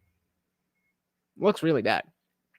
So I feel like AICP is a bad, slippery slope. Never thought about it and don't want to, but I don't like the idea whatsoever. But I also don't like government. It's not an easy answer. It is not an easy answer. Shout out to J McG. Welcome to the party. It said, porn is not healthy to indulge in. And I slightly disagree. I think it's only unhealthy if it becomes unhealthy. Same with video games, shopping, gambling, alcohol, all these things. They're not inherently bad. It is just the potential for abuse and the potential for compulsion is absolutely there. But the overwhelming majority of people who engage in porn do not have an issue with it. That's just facts. So it can't be something that is inherently bad like that. Again, I'm not telling you to go watch porn. I'm just responding. So he says most of the violence is in the inner cities where the leftists ban guns to protect people from violence. How did that work out? Oh, so I would interrupt the whole debate and lecture her on interrupting me. Jess said it should be illegal because lust is one of those things where the more you consume, the hungrier you get. Yeah, and again, that's the one side, and the other side of it though is okay. So specifically, I'm asking you, Jess, if you knew for a fact that 100,000 children would not be subjected to CP because of AI CP, would you be in favor of saving what did I say? 10,000, 100,000, 10,000 kids? If it's 10,000 children who are being exploited to meet the demand of CP, and those children are now going to not be engaged in any of that because dude can just AI it. Saving a lot of children. But then it comes back to the lust that once you consume it, you want it more. So porn is more like alcohol and sugar. Yeah, sure. Yeah, criminals definitely don't follow laws. And it was fine to Playboy magazine or go to an adult video store. Today, porn is everywhere. So why are we not seeing this proliferation of violence and all these terrible things happening? We're seeing a lot of. Those are all less than they were before when there were just. Okay, so yeah, so if it were a fact, if you could be sure that these children were being saved, then it would be almost a no-brainer, right? The problem is that we don't know that. We can't know that for a fact. So fair enough. Moods, as you compare to flooding the market with fake ivory to stop demand for the real thing, but to keep a market alive for it is criminal in my opinion. That's a good comparison. That is a good comparison. I like that. Yeah, that's a good one. Those Playboy magazines, we had way more of that stuff than we do now with pornography. So you're widely saying available. So is your argument that we had less child sexual assault material? Child abuse has declined. So are you saying that child sexual assault material can be created without child abuse? I'm saying that like child abuse cases, all of those have gone down. I'm also saying that incorrect, STD Jasmine. rates have. That's not what she asked you. This is according to. That's incorrect. So that's incorrect. Is this incorrect? Okay. Well, what data do you have that shows that? So your argument is that the proliferation of porn somehow that has led to less I didn't child say it's sexual abuse. led to. I'm not saying causation. So what's here. your argument My then? argument here is that if porn became widely available and it's so violent and it's so terrible, then how come we're not seeing those outcomes Why is there a reflected in real proliferation life? of child sexual? Stop answering a question with another question. She asked you a question. You made a very clear claim that these things lead to violent outcomes. Where are the violent outcomes? Assault material on the internet, and it increases Because every year. we have the internet now. We didn't have the internet before, but since we've had the internet, we've had less abortion, less syphilis, less gonorrhea, less teen sex, less teen birth rates have fallen 33% according to the CDC. SA has declined, and then so there was that spike. your argument is that child sexual assault material is not porn, or what is your argument? My argument. Her argument is that your argument is wrong. I'm not even talking about sexual assault, child sexual assault material. What are you? My argument here is that when porn became widely available, we didn't see an increase in violence. In fact, I have lots of studies here that show that once porn became widely available, like for instance in the Czech Republic. When did porn become widely available in the United States? With the internet, late 90s, early 2000s? Around the early 2000s. That's what I read. So Well, I don't understand. That should catch you off guard. Why is that a random question that you're asking right now? What could that possibly lead to that's relevant to the point that you're saying it creates violent outcomes and there are no violent outcomes? How is that relevant? I think I can understand the argument you're making, but I don't think it bears out. For example, with divorce rates, as an example, as I said earlier, one of the second highest most quoted thing when it comes to divorce today is the pornography use of one of the partners. But divorce rates have also gone down since the but early overall 2000s. they've gone up over the last not since the 40, so this is my question. years. Since porn has become available, they have not gone up. They've actually gone down since the early 2000s. One reason they go down is people are choosing not to marry. That's fine, but what I'm saying, and I don't think So then you can't say that if people are not choosing to get married, and that's helping the violence in society go down, then you can't say that that porn is creating more violence. I don't understand the argument at all. I don't understand the argument at all. they're choosing not to, I don't think they're not choosing to get married because porn is available. But you have no link to that. My question is, but hold on, I think it's a fact. It is a fact that the sexual revolution, which took place in this country mid 20th century, which opened the floodgates of pornography, first with, Playboy magazine, and then later on with the internet, which opened the floodgates to, no-fault divorce, more divorce, swinger culture, open marriages, all of this stuff, abortion, all of this stuff, that those would have a lot more to do with birth control and the just cultural movements of the 60s and 70s. all things, those social ills all mushroomed together. And they still exist in large quantities in our society today together. Because when you treat sex just as orgasm or as something that as an adult I'm entitled to as long as I consent and someone else is consenting, and sex has no other morality around it, you are opening the door, and we have the doors wide open to divorce, to abortion, to... There you go, Jess. She's calling you out. She's calling you out directly, saying you are leaving the doors wide open to divorce and abortion because you said that as long as all parties are adults and consenting, aside from pedos, she is saying that because of you and people who have this mentality, you're leaving the doors wide open for divorce and abortion. I don't think I accept that argument. Do you? A lot of the unhappiness that we're seeing in relationships. So you said all the social data, though, that. Agrees with you, but I'm pointing out that abortion rates have fallen 41% since the 90s. So but abortion rates since porn has Real been... quick, I just want to say that I definitely judged Jasmine. And I thought, oh, I thought you were... Yeah, I definitely judged Jasmine and assumed that she would just be there. It's the whatever podcast. So I'm not, the worst person. But she's got she's doing most of the heavy lifting. Like Destiny's coming in, kind of, tying the loose ends, but she's doing a pretty good job. So yes, both of these are very Christian. Remember the last time we did a Destiny on whatever, she was on the side of pro-life.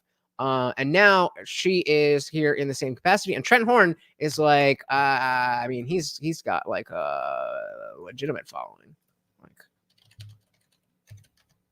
he's got 100,000 subscribers, so he's a big boy in the Christian world.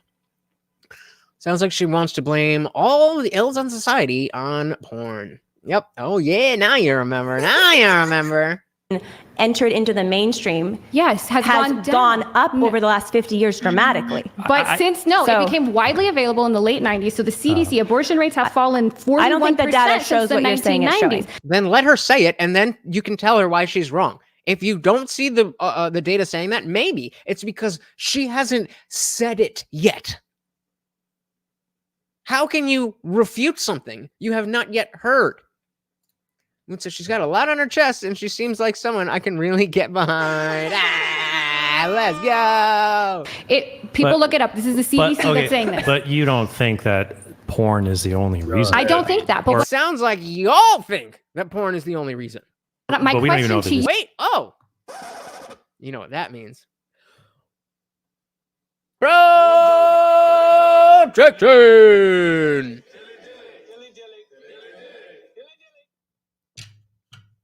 Dilly.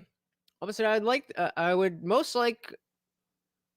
I think most would agree that porn absolutely has negative connotations, but I can't take this strict level seriously. Like I can't take people who want to do away with all video games. Bingo. Exactly. Where is the personal responsibility? Where's the liberty paired with personal responsibility? Hey, you can do these things, but you have to be careful because you could fuck your shit up. It's not my responsibility for you not to fuck your shit up. So make sure you don't fuck your shit up. America. is Yeah, that she's if not it's even such a arguing that terrible porn is a thing, positive. where are these terrible outcomes? And Because I'm not seeing them. I'm trying to say that porn, whether it was the Playboy porn or it's the vastly available internet porn, The terrible So you're saying they're the same? I think that they are part of the same. I missed that. Hold on. Say that them. I'm trying to say that porn, whether it was the Playboy porn or it's the vastly available internet the porn, terrible So you're saying they're the same?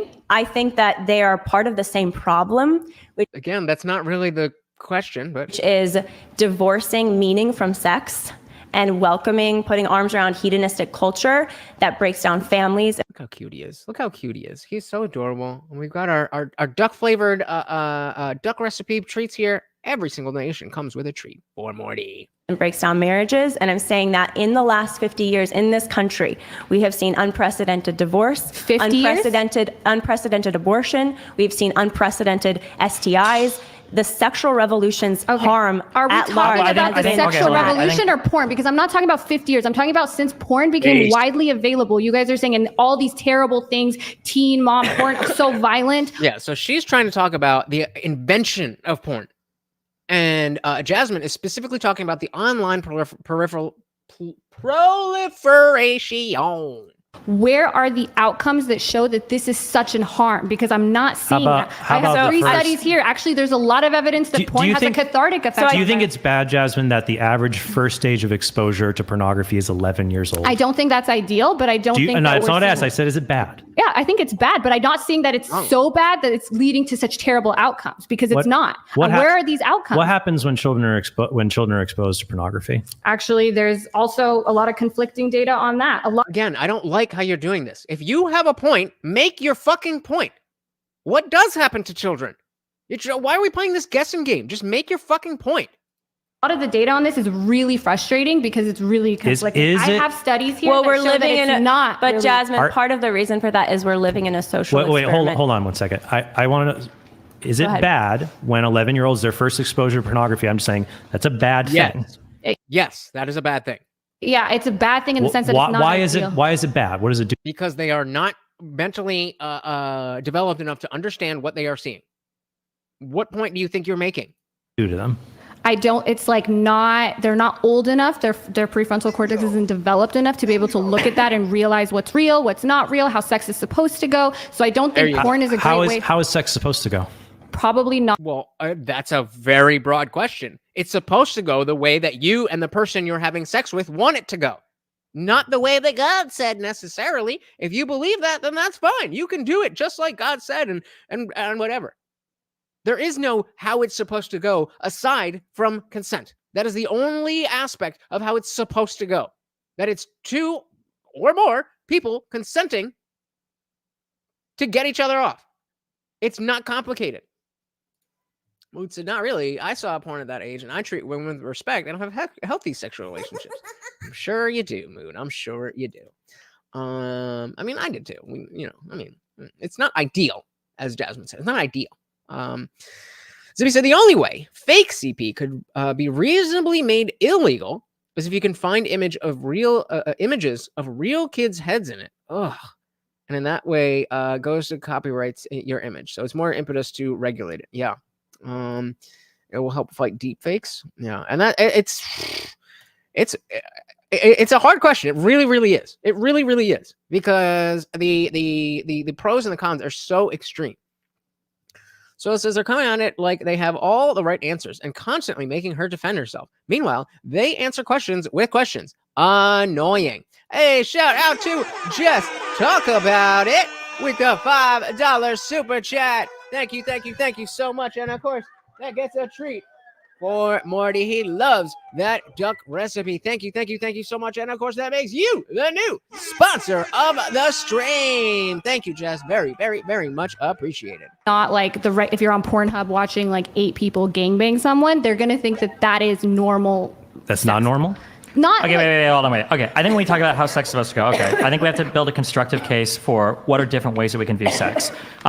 You guys seem to be really happy to say that like sex ought to be this, or society's destroyed sex, or blah, blah, blah, blah, blah. Thank you again, Jess. Very much appreciated. I think that you can posit a separate argument that sex is actually something that the body is capable of experiencing, that is a lot of fun, and we've evolved beyond the need to view sex as just a tool or a facility to pump out children. Ooh, I want to ask you guys about that one. Agree or disagree? We have moved beyond sex as procreation only. And instead can view it as a way to bond with people or have fun or enjoy recreationally. I think that we have the tools today to enjoy that because we've got things to protect or cure STDs. Mm-hmm. We've got ways to prevent pregnancies. We've got different types of birth controls. I think that it's okay that society has taken on a different view of sex, just like we've taken on a different view of women working jobs or a different view of what kind of clothes can we wear because we have air conditioning or... Now, the degree to which it has changed things, the degree to which we have moved beyond only having sex for procreation is a different question. All we're saying is there a role for sexual intercourse in 2023 outside of procreation? Which says, I mean, we moved beyond procreation a long time ago. I said, shit, that's what I thought. That's what the Christians say. So Soil says yes, even though she can't see. So we're at 100%. So 100%, we seem to all be in agreement that we are animals. We could always enjoy sex outside familial units. Very true. Very true.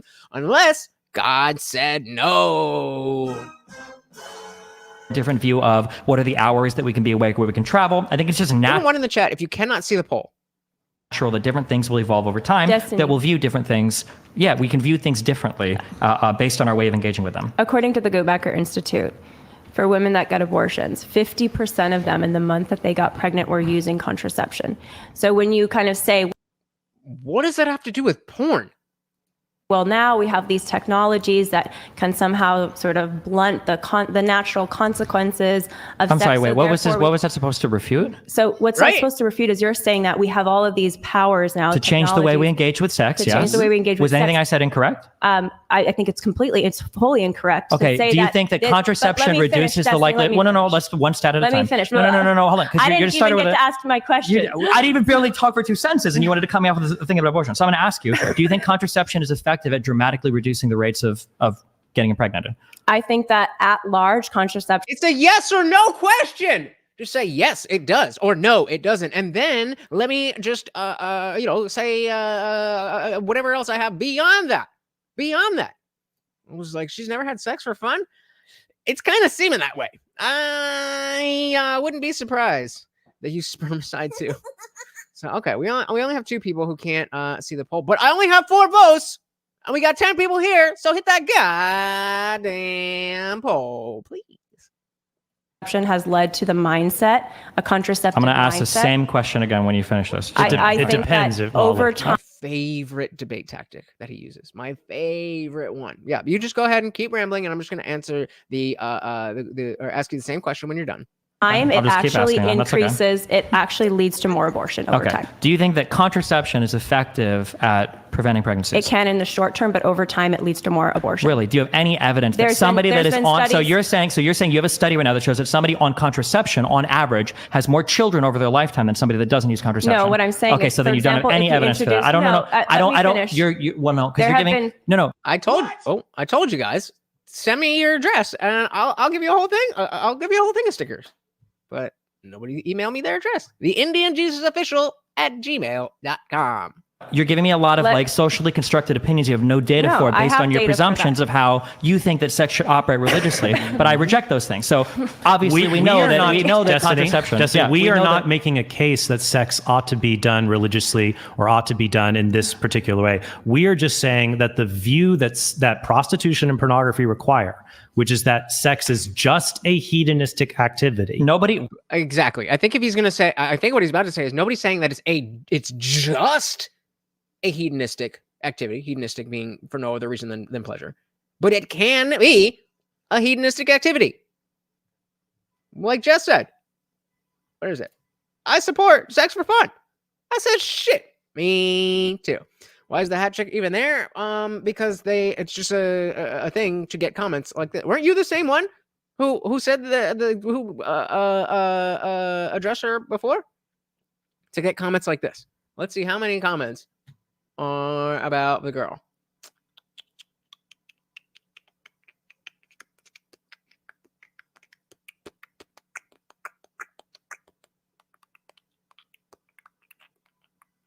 Comment girl in the background. That is why. Comments like that.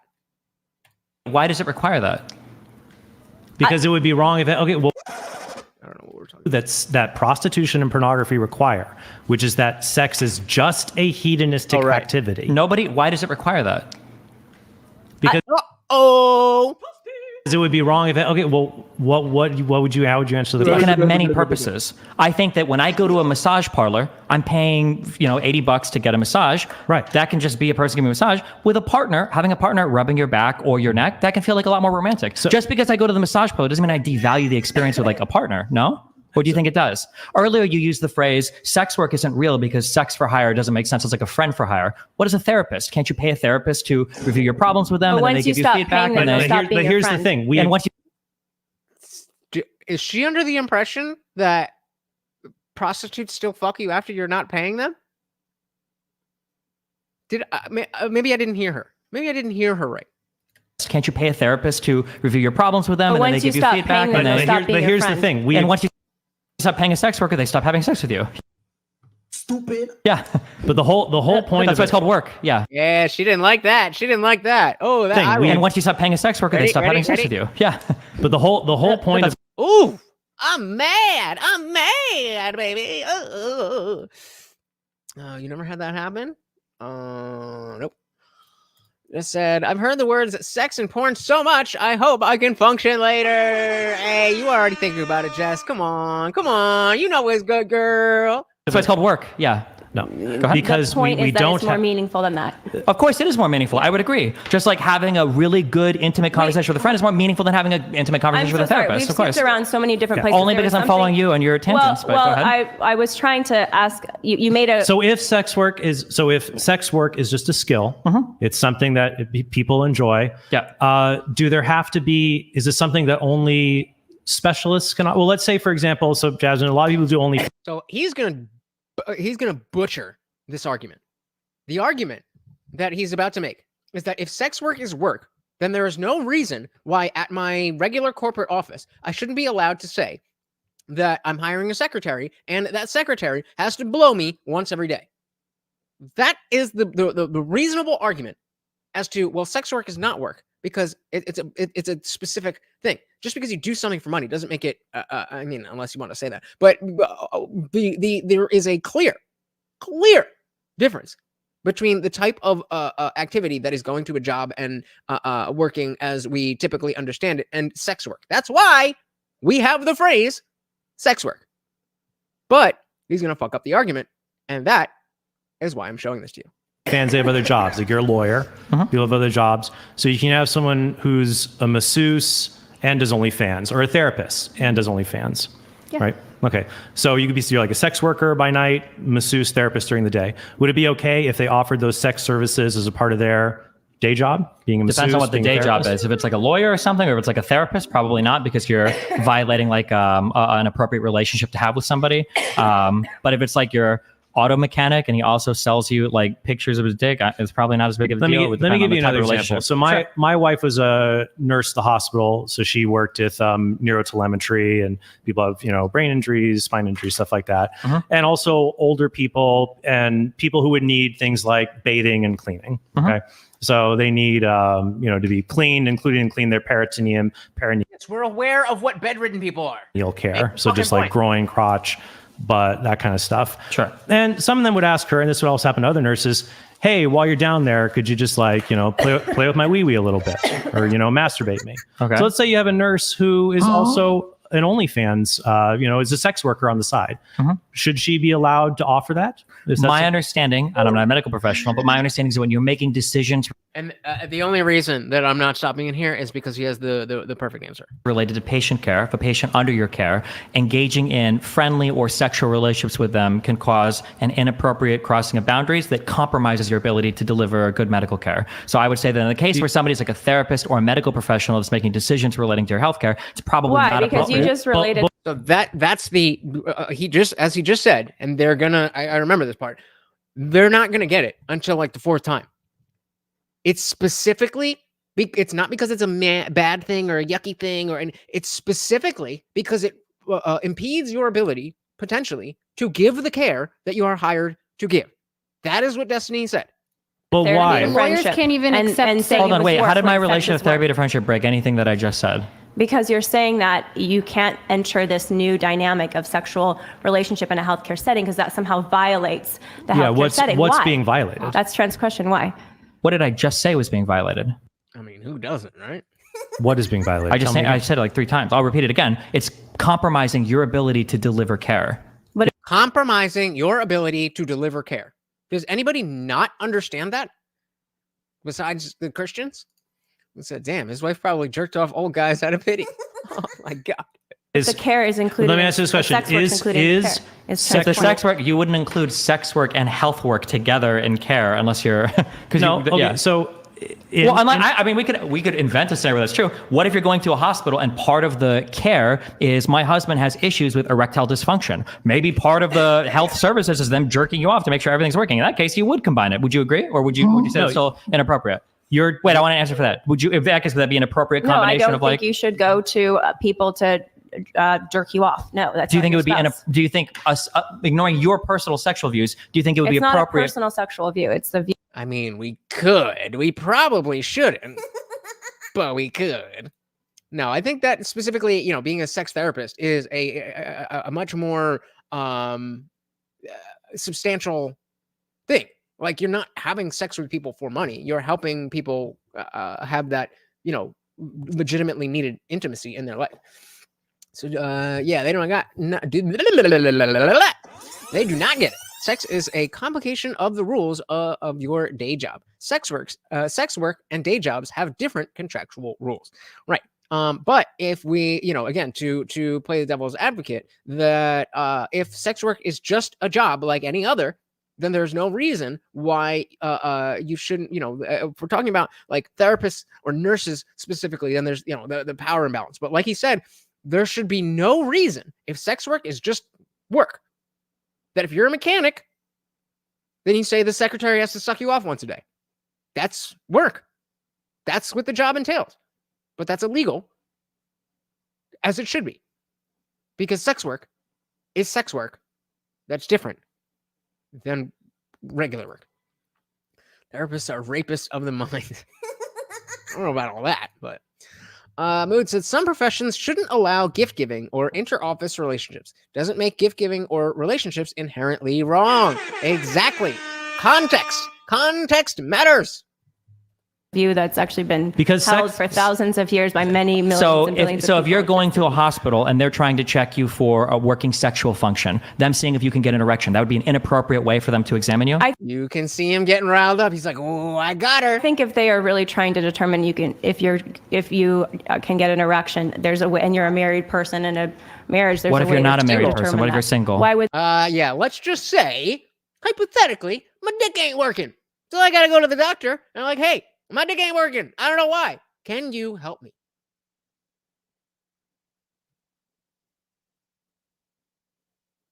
Oops. would they need to determine that? Because believe it or not, What there would are be the people in medical this world that situation? even when they're not married, they want to ensure that their sexual function is working. Why would they need to know that?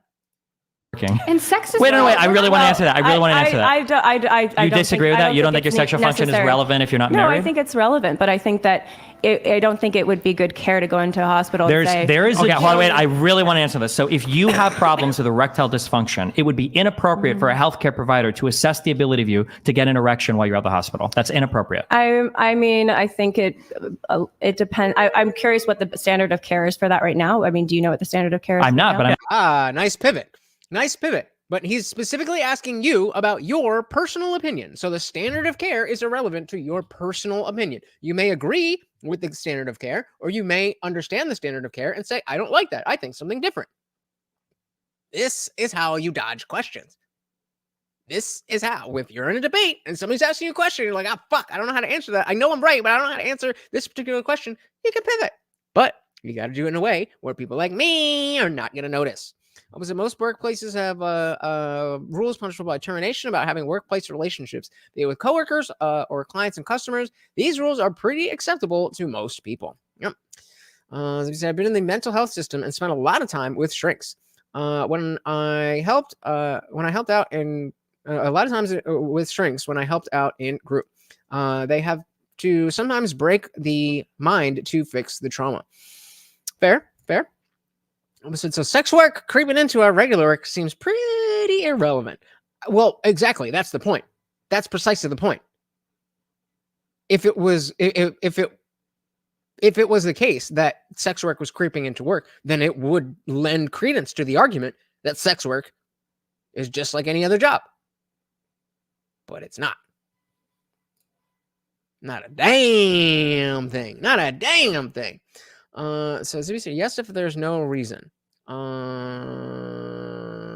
We're talking about the ED. So if there's no reason. If one, it's in the contract, and two, it's all consequential. The contract gives the business to protect, and consent while doing the work gives the business more protection. I don't know what the fuck you are talking about. Just said, would men be okay with another man checking his erectile function by jerking him? So I think this is more of a hypothetical. I don't think that's how it would work. Like they have, as far as I understand it, they can do like they have your prostate. They can use some electrodes and stick it on your gooch, and I don't know. But just because of the standard of care doesn't require you to jerk off your patient is irrelevant to the question of if you did, would that be wrong? This is where we get back into hypotheticals and analogies. It's not the real world. And that's why Lila went back, well, I wonder what the standard of care is. Because she's now, Destiny has created a perfect hypothetical situation that knocks her argument down. And she knows it. So she switched. I'm asking you as a hypothetical, but I'm asking if you go to the hospital, you have problems with erectile dysfunction. Doctor, I've got issues. And I say, okay, we're going to give you a medication. We're going to try something. And we'll see if we can get an erection. I mean, generally, to answer your question, though, me personally, no. And I would think most straight men probably wouldn't like it either. Be a strange form of care to say, well, let's try. I didn't ask if it was strange or not. I asked if it was appropriate. I don't think it would Another pivot. Well, it's strange. be appropriate. No, you don't think it'd be appropriate. I think giving a medication. So that type of healthcare is totally outlawed. We would agree. To be clear, giving a medication would be appropriate. It's fine. How do you know which medication to give if you don't do a proper examination? You just said this, and I didn't understand it the first time. There's no reason. One, if it's in the contract, and two, it's all consensual. The contract gives the business protection and consent while doing the work. And business person, I still don't know what that means. use but medical to treatment. stimulate them. It's fine to use is medical not treatment to see if your body is working properly. It's fine to do things to acquire semen, for example. You might use, for example, with some patients, use electroejaculation stimulation of the prostate in order He knows all about that prostate shit. to get.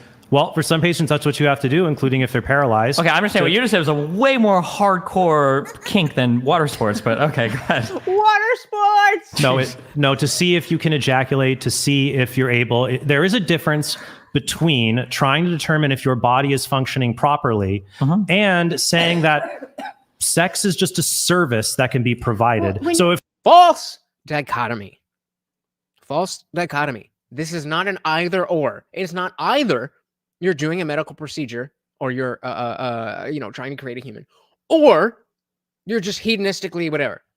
Even if it is, the hedonistic sex is still allowed in terms of the social morality. Even if it's not ideal, we're not trying to outlaw. I think even the most Christian, traditional, whatever among you, I don't think any of you want to outlaw premarital sex. And so if that's the case, people are going to fuck before they get married. So this notion, I don't even really know how we got here, because the argument was really about infidelity, and specifically with porn. I don't even know how we got here. So hold on. If we provide people in the hospital, we provide them all kinds of services to make sure they're comfortable, right? Like we give them television. They don't need that to live, right? Okay. But it makes them comfortable, correct?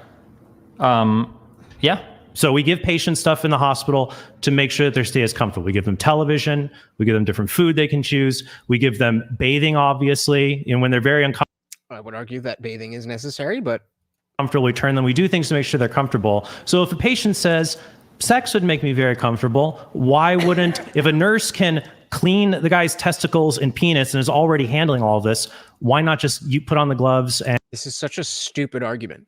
Well, a car would make me comfortable. Why can't I get a car in my hospital room? What even is this argument? And give them a hand job. Well, one is because it's illegal. Well, two, if it were legal, my guess would be the procedure for that would be you would bring in a third party or you contract out to somebody. As he's already said, the standard, or not the standard of care, the ability to give the proper care. You gotta listen. This is what happens when you think you know everything about the universe because God told you. You forget to listen. Even if it's a blue-haired liberal cuck, might make you look stupid. Why do you bring in a third party? I've already to give the guy? explained it. Let me finish. Let me finish. Why do you? He's getting uppity. Let me finish asking the question. You've already answered 3 times. Okay. Need to bring in a third party to give the guy a hand job, but not a third party to wipe his butt and clean between his peritoneum. Because when you start engaging in romantic or sexual or who says it's romantic? It's just getting. He said romantic or sexual. Listen, words have meanings.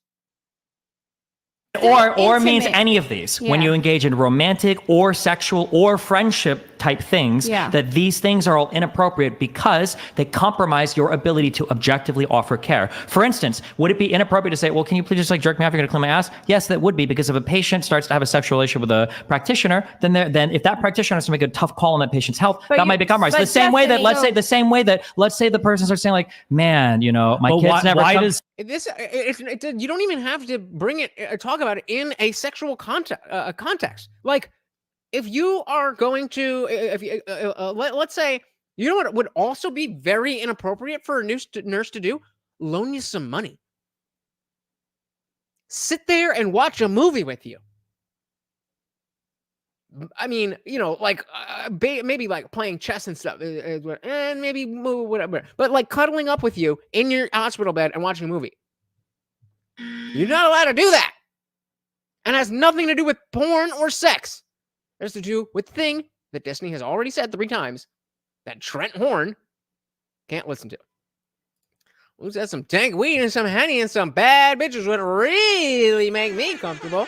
I said, shit, me too. Is that now the responsibility of the hospital But by what he even said, we give them things to make them comfortable that we don't need to.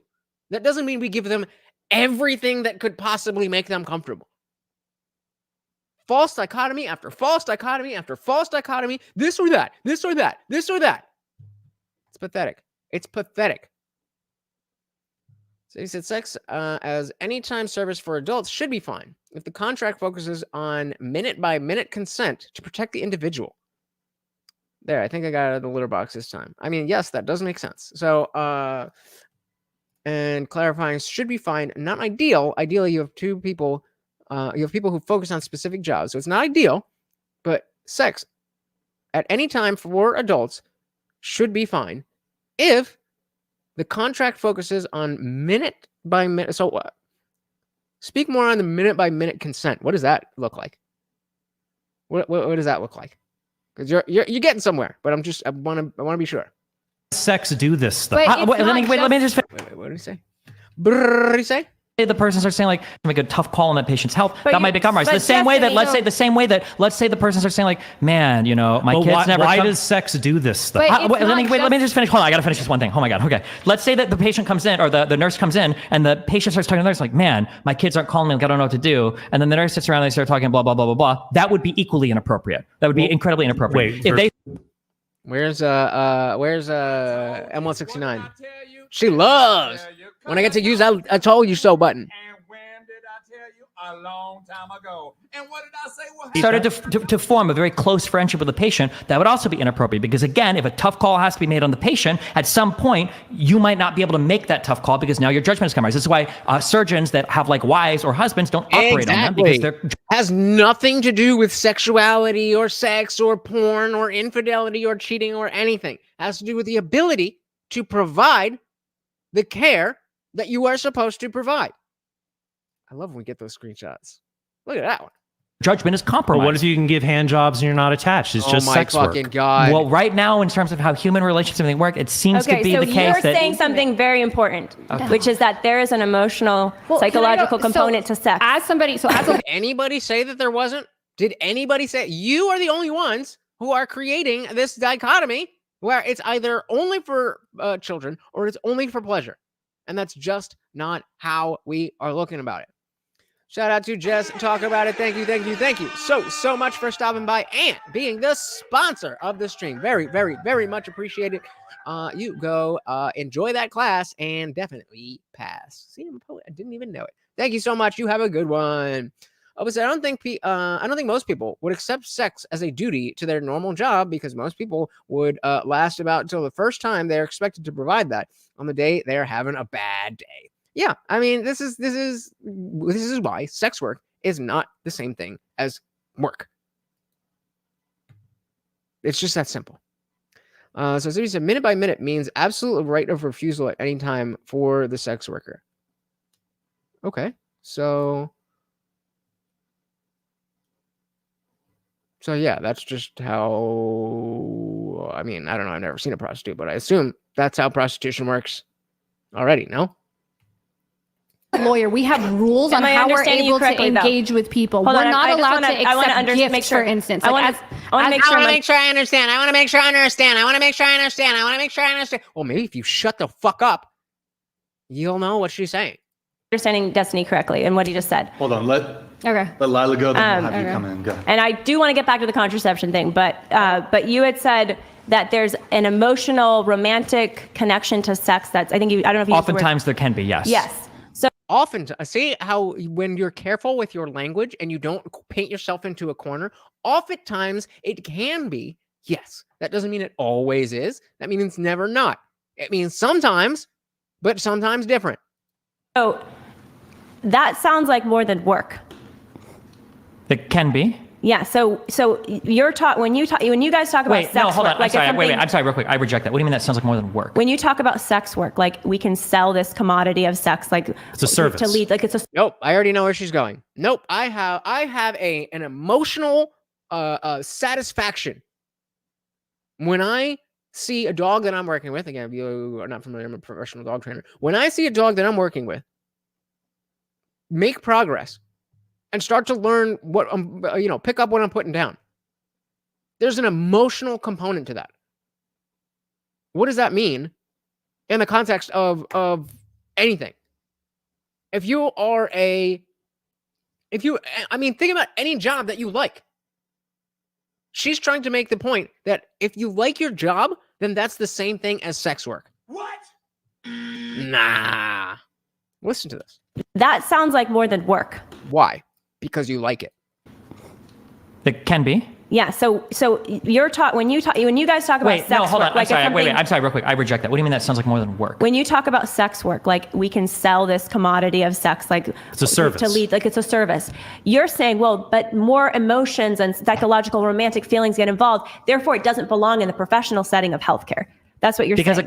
But like, so how can you still say it's work and it's a professional? Do teachers job? work? Yes. Do they have emotional connections to children and parents? And they should. That's exactly. Oh, I gotta use it again. I get to use it again. Didn't I tell you? Cause I told you. And when did I tell you? A long time ago. Okay, so then that argument doesn't make any sense. So what's the next one? Well, are you saying that a nurse should not have an emotional connection at all to her patient? No, you're saying a nurse should not have any emotional connection to her patient. Projection.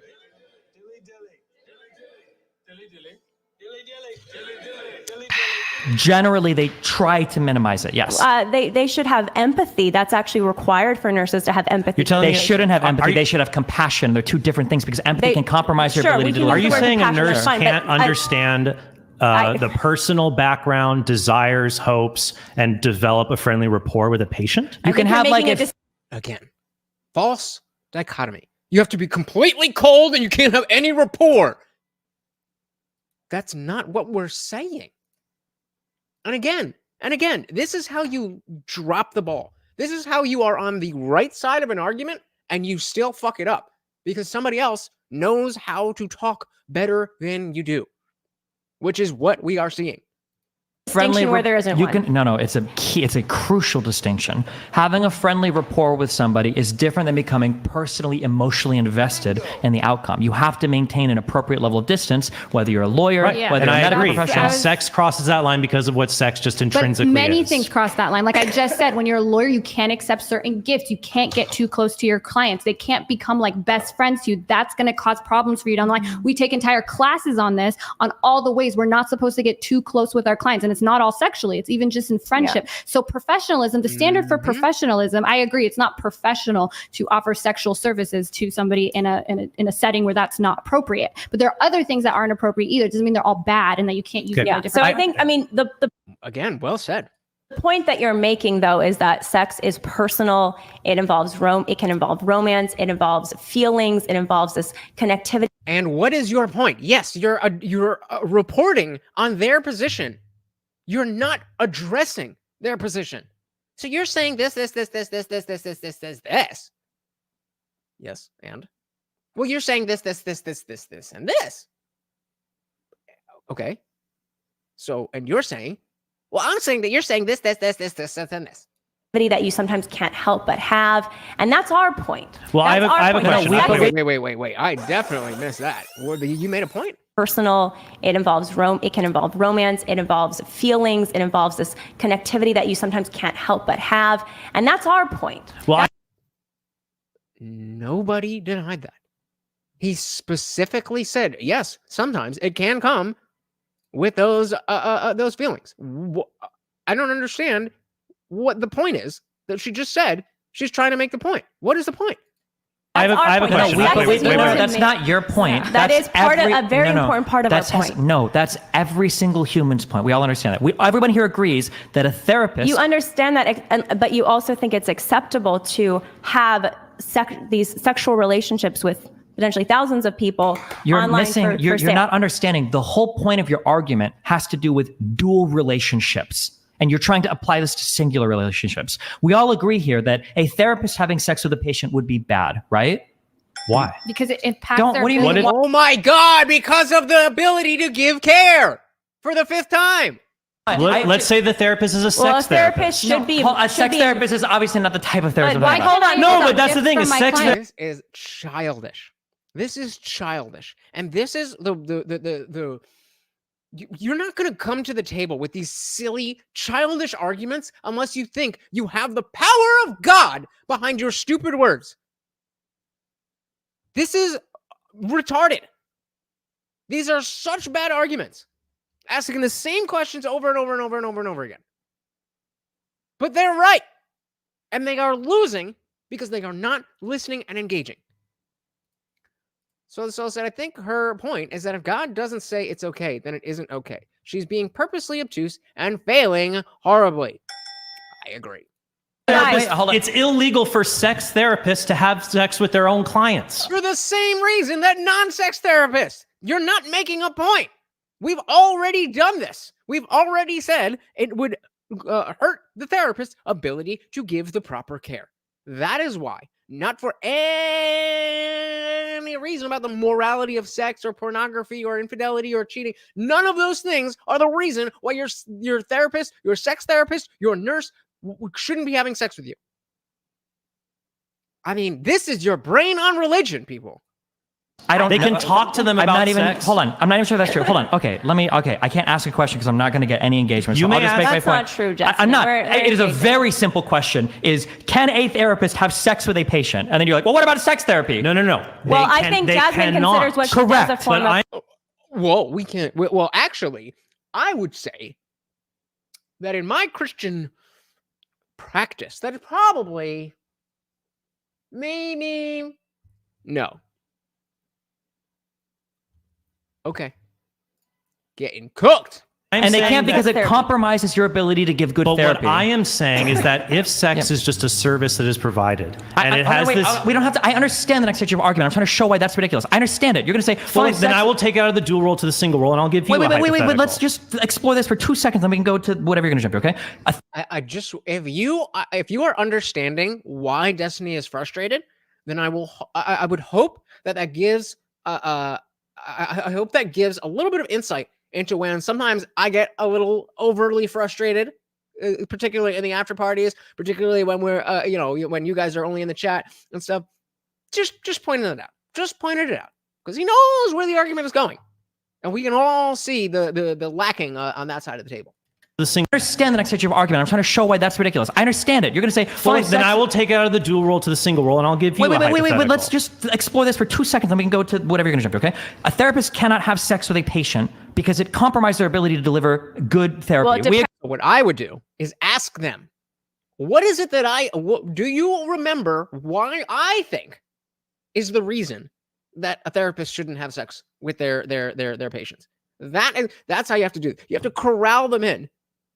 And he's right about asking questions, but you have to ask directed questions and hammer them. Do your whole, okay, I'll just ask the same question when you're done. Depends on their relationship, right? No, that's not the only reason. Oh my God. Go ahead. It does. It would also be equally inappropriate for a therapist to form a close friendship with and to go out and have drinks or meals with a patient. But it doesn't mean that drinks and dinner are super inappropriate. It's not just that, because when a therapist has sex with a patient, Destiny, it's grape.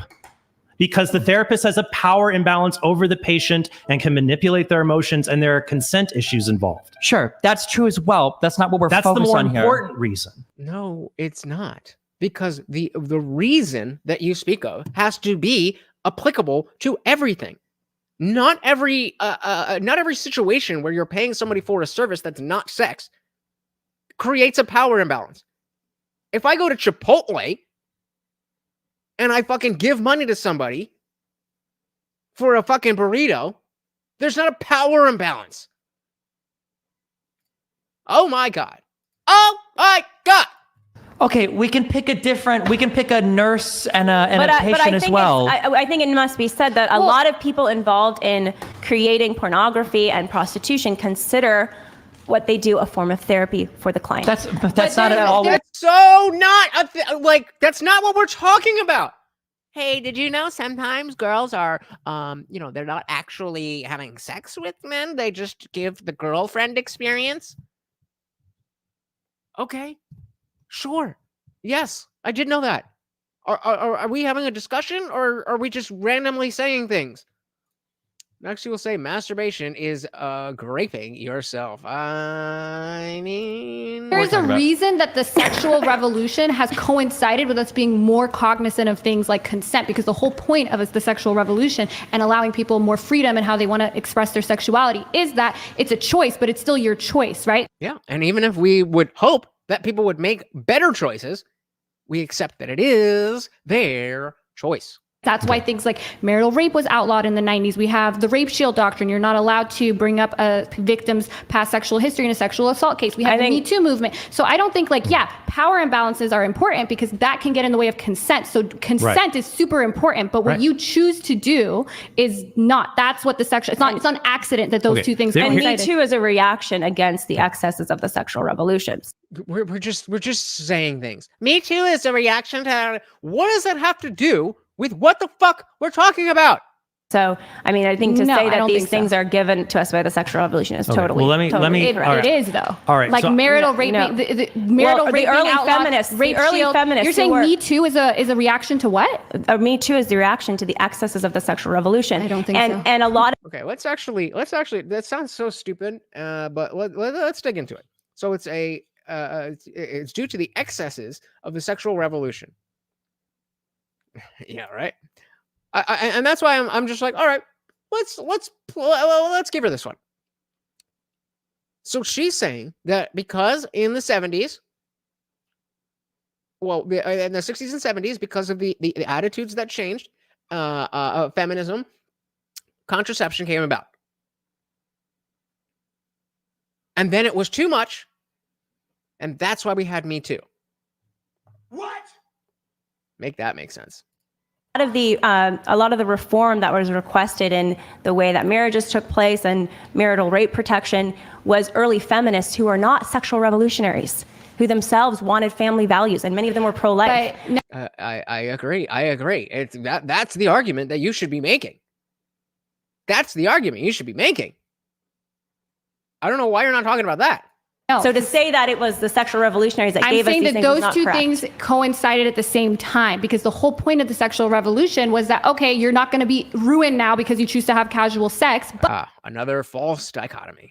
But if someone comes in because there was a lot of inappropriate harassment, rape, etc., statute of limitations has been increased due to the Me Too movement. All of these things coincided because consent is a huge part of the sexual revolution. And I think that. And Me Too was a response to people seeing women as commodities that they can acquire and seeing sex as a means of acquiring that commodity. Basically, Sure, I agree with that. Okay, but how is that tied to anything else that we're talking about? I'm with you. It's responding to a dehumanizing view of sex. Now, I agree, many people don't. So it's the dehumanizing view of sex. So the fact that you don't look at sex as only for procreation with somebody that you love inherently is going to lead to people raping each other. That's the Christian argument here. So the soul said, oh my God, she relates pro-life with everything. She should just stick to abortion arguing. I mean, she isn't that skilled at other subjects. She's not that skilled at abortion either. So, I mean, 6 won't happen, it doesn't do it, right? Don't have that view. But I do think that the hedonistic view of sex does lead to that. But here's the question I wanted to ask, just to get back to what sex is for and why I think it shows that this view of sex is absurd. All right. Suppose you had a friend and they said, because this is parlaying on the idea that sex is just give the fucking example. Oh my God. I don't need to know why. You're going to give me a hypothetical? Fine. I have a friend. Okay. I got a friend. I can think of a friend. I don't need to know why. Just give me the fucking example. And they said, because this is parlaying on the idea that sex is just it's a hedonistic activity people can share with consent. Like, say, for example, like martial arts. So martial arts, if I go Nobody thinks sex is like that. No, hold on. Let me make the analogy. Okay, if I start martial arts with somebody without their consent, I'll go to jail because that's assault, right? If I just go up and punch somebody. But I can ask them, hey, do you want to spar with me a little bit? Okay. And then that's okay because we have consent and it's this kind of activity.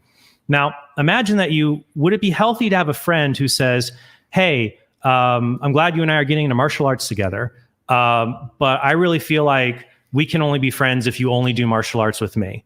Or we can only be friends if you only do tennis with me. Or I want you to be my only friend. Okay, well, based on the information that we have so far, I'd be like, you're fucking weird. Go fucking do whatever you want. I'm doing what I'm doing. But okay, so we got a super clingy friend. The only friend that I have. With those examples, would you say that those are disordered friendships? Yes. Probably, yeah.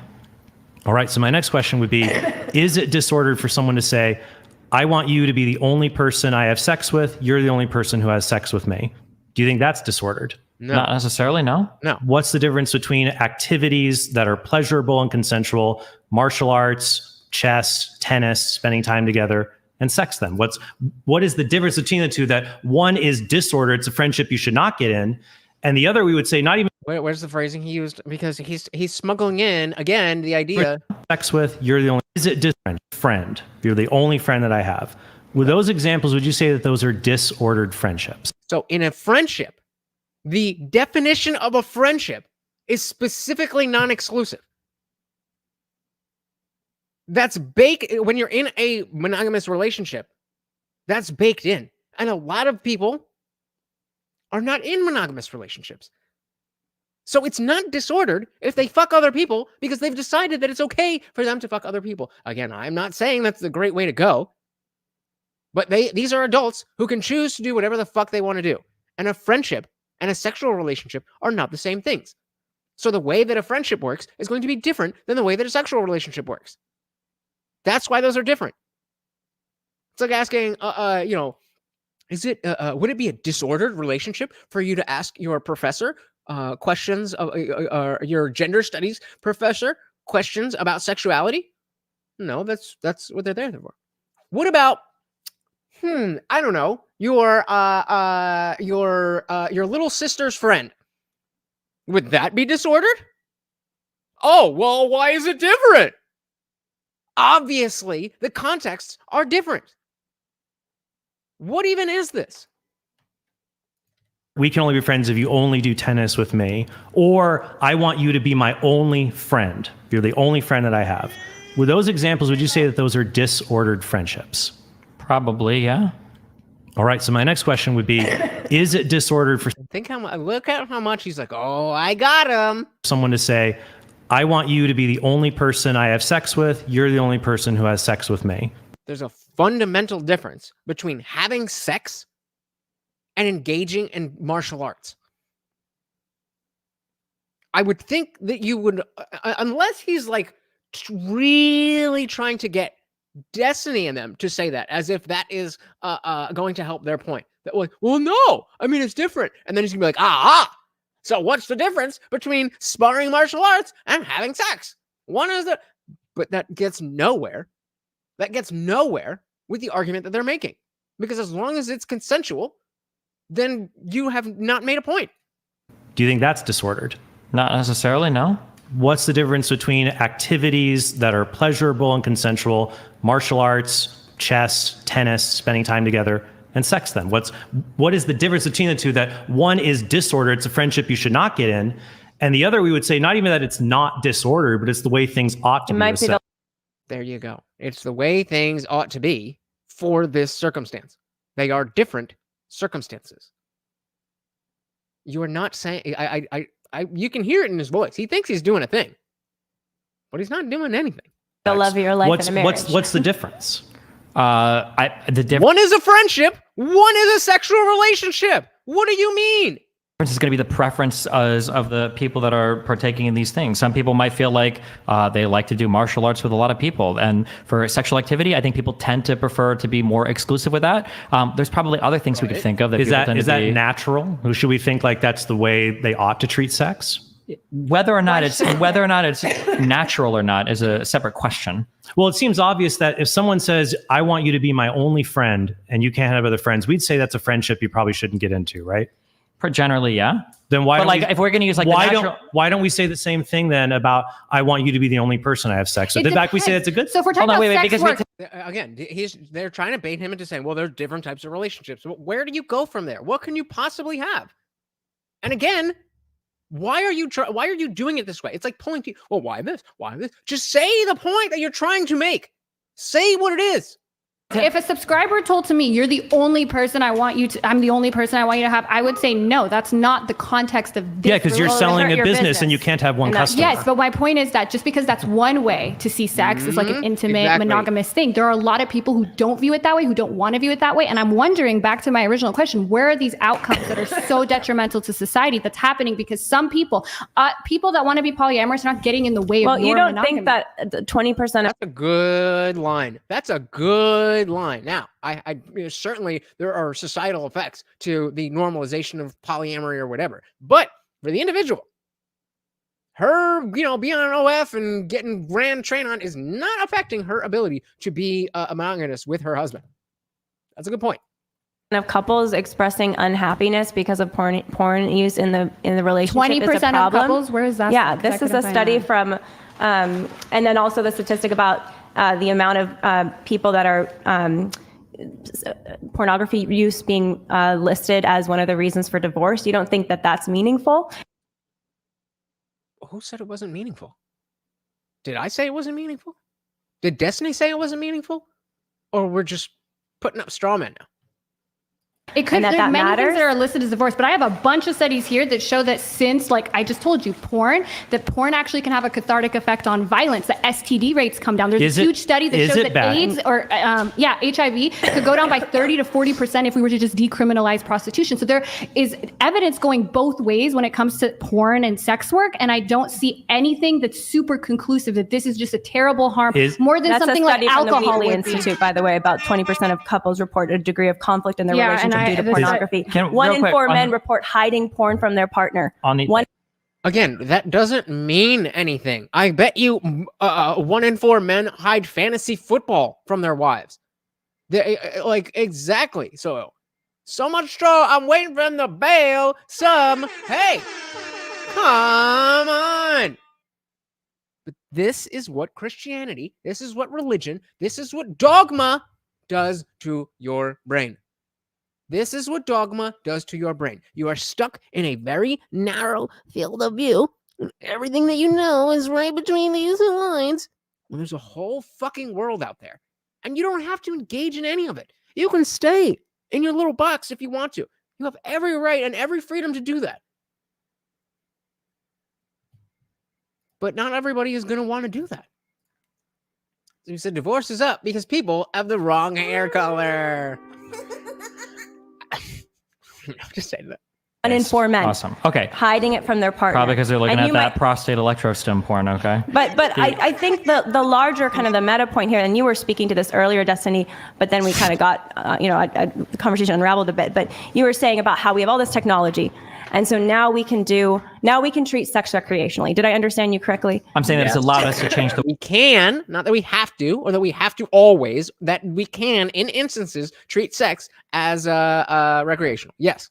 way we view sex, yes. Okay, so my point is that even with the technology, the natural consequences and outcomes still find the way, even if we can live such as then on reality for a short time with the technology. You know, I'm just on OnlyFans for a moment. It's not going to hurt my relationship. I'm going to use a condom here, so I'm not going to get pregnant, whatever it is, right? Or I'm not going to get this girl pregnant, whatever it is. The consequences catch up. And when I brought up the Guttmacher Institute statistic, the reason it mattered is because half of the women who are getting abortions, according to the research arm of Planned Parenthood, the biggest abortion chain, report using contraception in the month that they got pregnant. So they were using it. They thought they were doing the safe sex thing. And then they get pregnant and they show up for the abortion. So my point here is, you keep bringing up the stat. Like, it wouldn't surprise me if, for instance, like 70% of people. So here, this is, he seems to be a step ahead of me because I'm trying to just understand what is it that you're trying to get to with this line of argumentation. And I'm just drawing a blank. And so I think he sees it. So before we jump in, so it says sometimes you have formal dinner parties. Sometimes you have casual dinner parties. Dinner parties do not always have the same rules. That was you early, right? You're out commenting. We got a new comment of the night. We got a new comment of the night.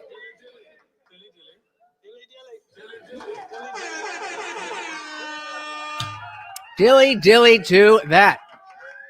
They don't always have the same rule. It's not that complicated. It's not that complicated. But you have such an agenda to push. You bad, me good, you bad, me good. Then you're making yourself look pathetic in the process. People that die in car accidents are wearing seatbelts. That doesn't mean wearing a seatbelt is bad. It means that, like, if you're going to be in a car accident, you're probably in a car, you're probably wearing a seatbelt. If you're getting pregnant and having sex, you're probably drawing stuff from a getting contraception. into the car is promiscuous sex. Maybe we should. All right, let's get this full thing back. Like, Yeah. It wouldn't surprise me if, for instance, like do you 70% understand- of people that die in car accidents are wearing seatbelts. That doesn't mean wearing a seatbelt is bad. It means that, like, if you're going to be in a car accident, you're probably in a car, you're probably wearing a seatbelt. If you're getting Yeah. So I like this is where, again, you get to correlations, not causation, and how statistics can be just skewed up anyway. You can make anything look like anything, and that's a great example. I'm sure it's not 70, but maybe it is. Let's say it's even 30% of people who die in we would have it. So let's say it's 53% of people who die in car accidents are wearing a seatbelt. Does that mean that you shouldn't wear a seatbelt? Or is there maybe a third factor that would dictate why that number exists, despite the fact that seatbelts are a good thing? Christianity will melt your brain. And boom. So it's just making up a number, though. I would say, I think it's more like 5% of people that die in car wrecks are wearing seatbelt. But that doesn't matter. It doesn't matter. That's irrelevant. The point is, just because there is a correlation with a high number of something doesn't mean that that is the cause of the thing. It doesn't matter. It's irrelevant how many people actually die in car wrecks wearing seatbelts. The point is, if it were 99% of people who died in car wrecks were wearing seatbelts, that still wouldn't mean that wearing a seatbelt is bad. It just means that getting into a car is a dangerous thing to do. And you wear a seatbelt to help in the instance that you're in an accident. But by getting in the car, you are taking a risk. By having sex, you are taking a risk. That is the reality of the world. And so you could either not ever drive, and you can not ever have sex, or you could just put on a seatbelt or put on a condom. Zibby said, they are that bad. They can only be good. Everyone else bad. Everyone else wrong. Caveman knows best. Pretty much. So I said I have on good authority that 42% of statistics are made up on the spot. Source, trust me, bro. Being pregnant and having sex, you're probably drawing stuff from a getting contraception. into the car is promiscuous sex, maybe we should consider not getting into the car so much. Okay, I'm just saying that number you're giving, when they're saying... That finally is a fair argument. That is a fair argument. Now, again, there is a completely reasonable rebuttal that, well, I'm willing to take that risk. I'm aware of that risk, and I'm willing to, as long as I'm aware of that risk, and I am an adult, I should have the freedom, the liberty to consent to things that may not be completely safe, even if they're not completely safe. Like people were on birth control. If getting into the car is going and sleeping with the prostitute, if getting into the car is hedonistic sex culture, then maybe I just want to ask you about your study. You brought up a study. I'm not familiar with this. You said that, what was that number that you quoted? You said which one? 50% of people said they were using birth control or whatever, and they got yes. Okay. So Guttmacher Institute. The types of in that study for birth control, did they include natural family planning and pull-out method? No, this is contraception, birth control pills, and condoms or barrier methods. Pull-out method and natural family planning are both considered forms of contraception. I mean, that's like a very small fraction of a percent of people who even use that anyway. Oh, honey. Oh, honey. No. Pull out game on fleek. First of all, that's not true. That is especially among Christians. Natural family planning is considered one of the only ethical ways. Because you're not allowed to use condoms according to the Pope until a few years ago when he became a liberal cuck. To contraception, which you know. No, this is largely birth control pills and barrier method condoms or diaphragms or otherwise. Okay, all right. Diaphragms. Has anyone ever used a diaphragm? I would love to know. And I'm not talking about the muscle in your body. I'm talking about the contraception. I'd be curious if that's true, but like even so, it is true because we know there's a failure rate. There is a failure rate even with sterilization. There is a failure rate, but like perfect use failure rate is like 1%. If Real you're world having use a lot failure of could be. promiscuous, So why if is you're there having way regular less- promiscuous sex or why- regular sex, even with one partner that you don't want to have a kid with, eventually there's going to be, for many, there will be a failure. For So many, why when you are know, those hold on. For birth- many, there won't be. It's Yeah, all right. That's specific. That's how numbers work. For many, there won't be. For some, there will. But for 99%, there won't be. a 1% failure rate. That's the Let's opposite say of many. is almost 1 million abortions a year enough? No, And by the way, 1 million abortions a year from 330 million people. I don't know if that's enough. Well, Hold and on. by the You're- way, wait, you're so one other- easily. can I When say you one said other point? Many people Destiny, experience one failure other rates. That's point. not what One 1% other means. point. 1% is not many. One other point, because I Okay. know that you think abortion typically is acceptable up to a certain point. There's over 10,000 abortions that happen after the marker where you think it's a human life. Okay. So is 10,000 abortions, 10,000 murders, you would consider it murder of children that are viable in this country a year? Is Yes, caused by what? that worth the promiscuity of adults? Yeah, yes, absolutely. Unfortunately, liberty comes with consequences. Socially, I would love to bring that number down to near zero. I would love that. But this is not the way to get that number down. What you are doing is convincing people that they should have more sex and watch more porn. Well, I'm sure there's. I am sure there's. What's the line in the Bible about you shouldn't be preaching the word in such a way that it confuses it. I don't know what it is, but it seems like that's what's going on here. Invoking a lot of religion, invoking a lot of bullshit that is weakening the message that I agree with, that we shouldn't be having just crazy amounts of casual sex. We shouldn't be using abortion as birth control. But you're just wrong here. You're just wrong here. So the soul said, nope, never used one, and might not even know what it looks like. I said, shit, me too. I have no idea. I think that was in the 80s. Wasn't having sex back then.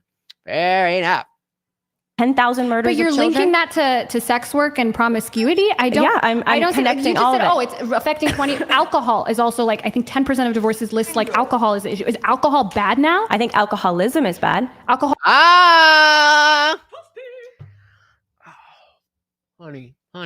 Honey, you just made their argument. Alcohol is not bad. Alcoholism is bad. Alcohol is a substance. Alcoholism is, let's call it a behavior. Just sit with that for, I wish I was sitting across from her so I can be like, yup. Finish that sentence. Alcoholism is bad, Yeah. but alcohol doesn't have to be alcoholism. Do you think that's bad? In moderation. So porn, yeah. I agree. If you have Exactly. So sex in moderation, using the proper precautions. Well, and I think sex, but problematic porn use is bad, but is porn bad and is sex bad? That's the I question. think sex is great. I think So he says they cannot even argue the realistic downsides: unwanted pregnancies, STDs, complicated relationships, etc. They go to esoteric. They go the esoteric route. They not zippy. They make no sense. Twice a day, like a broken clock. You were on it, bro. You were on it. You gave up. Believe in yourself. Believe in yourself. You had it. think porn is bad. What is the Okay, Jasmine? What's the difference between porn use and problematic porn use? Problematic porn use is where people. What's the difference between drinking alcohol and alcoholism? You fucking moron. You know exactly what the fuck that means. Identify, that's the medical term, with it being a problem in their lives, which is a very small, the only representative sample we have puts it at like 4% Is of men. it possible for someone to use porn in a bad way if they don't personally feel anything bad about it? What do you mean? Can you give me? Is it possible for somebody to use alcohol in a bad way that even if they don't feel bad about it? An example of how using porn in a bad way. A husband looks at porn, talks to OnlyFans girls, masturbates to them, and his wife hates it, but he doesn't think it's a big deal, and it's really hurting their marriage. Yeah, and she wants just to like leave. if he drinks alcohol too much and she doesn't think, and she doesn't like it, but he still does it. That's bad. It's bad when people do too much of a thing. That's all we've come to. That's the only conclusion we can come to from this debate. When people do too much of a thing, it's not good. Brilliant. Never heard of that before. So I said I will check the. Oh, yeah, there we go. Violate the boundaries. Now, of let me try another relationship. one then. Let's say, what if the wife says, you talking to any woman on the face of the earth hurts me and makes me upset, would you say that that wife has an inappropriate boundary? It depends on how you personally feel about that. Maybe you don't fucking like people and you don't want to talk to any women. Maybe you're a very friendly person and you work around women all the time. This has nothing to do with pornography.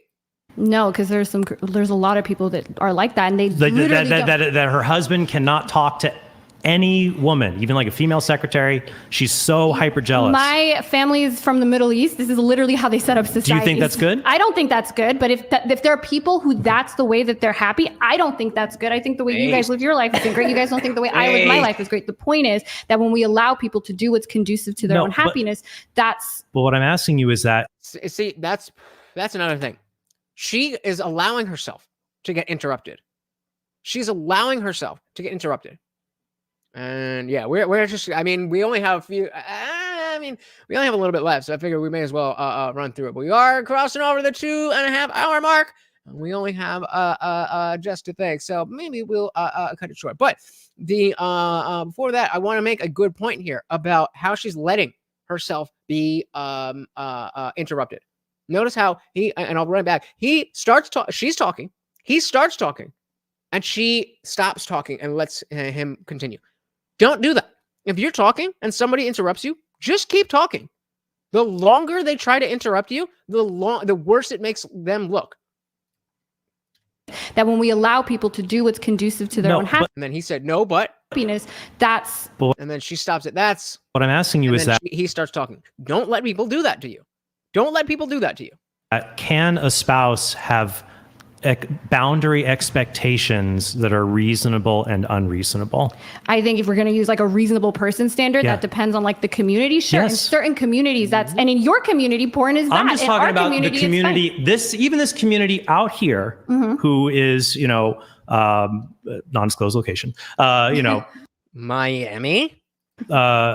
Would be listening in on this, that an unreasonable boundary would be a girlfriend says, my boyfriend can't talk to any other women, that would be unreasonable. And a reasonable one would be, my boyfriend should not be going around looking at other naked women. That's fine. But so like you guys also think like masturbation in general. No, what do you mean by you guys? Well, like. Well, usually when somebody says you guys, they're talking about you guys. Like the people that we're talking to. I've watched your video. You said masturbation just in general is wrong. I don't think that our community standard would agree with you. I would agree that maybe I'm farther this way, but you're definitely nowhere near where the reasonable person. I think I bite the bullet. There are definitely boundaries that are like pathological that are not okay, and there are probably some that are okay. We're not debating whether our sexual ethic is good or bad. We're debating whether your sexual ethic is bad. Okay. Yeah, and I'm wondering where you're seeing these. Okay, and you're not making the claim. If that's your claim that their thing is bad, I agree with you. The motherfucker's in the middle of a divorce or is about to have a divorce. So you're right. So why are you losing? If the only thing you have is that 20% of marriages have an issue with this, 20% marriages have issues with substances and etc. Are those things bad? You said alcoholism is bad. I think problematic porn use is also bad. You should go get help from that. Yes, and divorce rates have not gone up since the proliferation of porn. But the point is that porn is a prominent factor in divorce. So is that the point? The point is, well, divorces happen, and porn is it's a factor. That's your point? No, that's called gaslighting. Zippy says this is a decent enough stream. Oh, thanks, bud, for the glowing review. It's substance abuse, so is alcohol. But you would say substance abuse is bad, so why are you saying porn is good? I think wait, because substance abuse. You're saying substance abuse is bad, therefore why isn't porn bad? No, that's not what I said. Hold on, that is literally what you exactly. That's a Chester move right there. That's a Chester move right there. She didn't say those specific words, but that is exactly the message that she was saying. That is precisely and exactly what she was saying. Chester, I love you, brother, if you're watching, but you do this shit. Watch. Are you saying porn is good? I think wait, because substance abuse. You're saying substance abuse is bad, therefore why isn't porn bad? No, that's not what I said. That's not what you said, but that's what you meant. Literally what you just said. You said why would substance abuse be bad? But in the context of why people get divorced, Destiny is what we were speaking to. Yes, but people don't get divorced because of substances. They get divorced because of behaviors. Substance abuse. Exactly. People don't get divorced because of porn. They get divorced because of porn.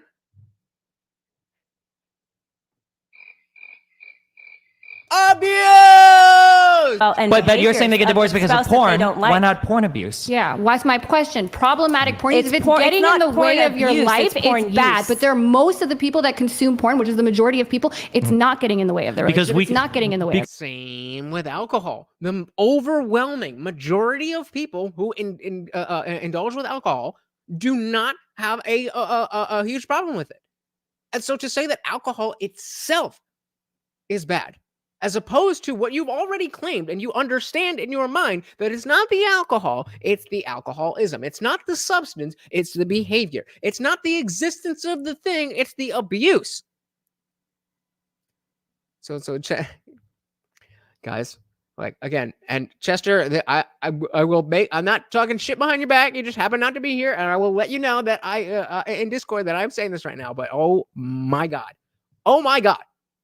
when it was like, because Chester's an OG, so back in the day, it would be like me and me, Nick, 2B Artistry, and Chester in the after party, right? And so, you know, Nick and 2B were kind of, you know, just hanging out, mostly listening to the conversation. And so it's mostly just me and Chester going back and forth. And specifically, like when the Crowder and Daily Wire thing happened, we spent maybe 2 hours arguing over whether or not there was a meaningful difference between the Daily Wire sending Crowder a term sheet or a contract.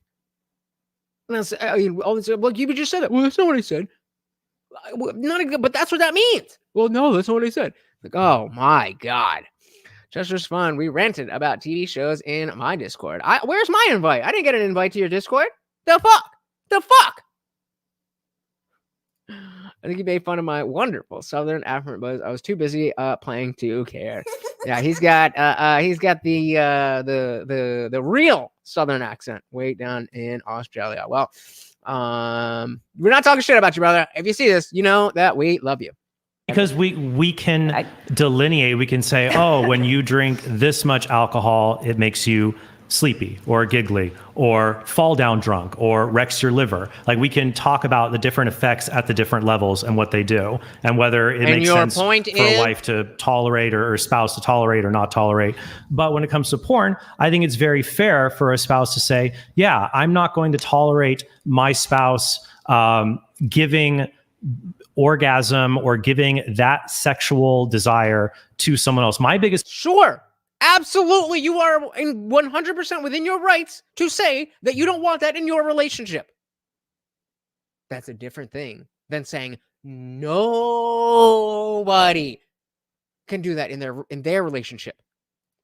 This problem with the view you guys are defending is that you lose any principled basis to say things like infidelity or even you can't even define what extreme sexual behavior is as long as it's consensual. Well, Hold on, wait. What? When did he try to get a definition for extreme sexual behavior? You're just making shit up now. Hold on, wait. You can absolutely have all of these discussions. Just because you say, I think that my partner can watch porn, you're saying you can't have any more sexual boundaries if you grant that? Because I could explore your lives and find a million different things. Do you think your partner should be allowed to eat? Well, yeah, of course. Should they be... I need perms. Where are my perms at? I can't write anything. Oh, there we go. Hey. Be allowed to have dinner with a member of the opposite sex alone at a restaurant? Maybe not. Some people wouldn't be necessarily comfortable with that. Just because you allow some things doesn't mean that you've eliminated every single thing in that bracket. No, this goes back to my previous argument saying about what boundaries are reasonable or unreasonable. Yep. But in an adult romantic relationship, those individual people, despite what you think is normal or healthy or good or bad, they have the freedom to determine what they see as reasonable or not. So for you, it's unreasonable that somebody in a marriage would sleep with anybody else. For Destiny, that's a waking nightmare, but it's his reality, and it's what he accepted. It's what he agreed to. You don't, as much as you're right in the notion of how this is affecting society, you're taking the wrong argument, and therefore you lose. Sex is just another activity, like other activities, then it becomes unreasonable to demand exclusivity for it. Literally, nobody said it was just like any other activity. You are the one smuggling that in. Just because they're saying it's not, this magical thing, doesn't mean that they said that it's nothing. Again, another false dichotomy. They're trying to use God as a boundary setter. If you believe in God, then okay. If you don't, then it doesn't apply. I mean, that's what it should be. That's what it should be. If you believe in God, then these are the laws that God wants, and so that does apply to you. And if you don't, then you should be what you're saying, it shouldn't apply. But they're saying the opposite. They're saying the opposite. And of course, we had to have somebody. Who else but Kelly Green? Welcome to the party, brother. But nobody here is saying that sex is just another activity. Yeah. You seem to have. You seem to have. Then what is it?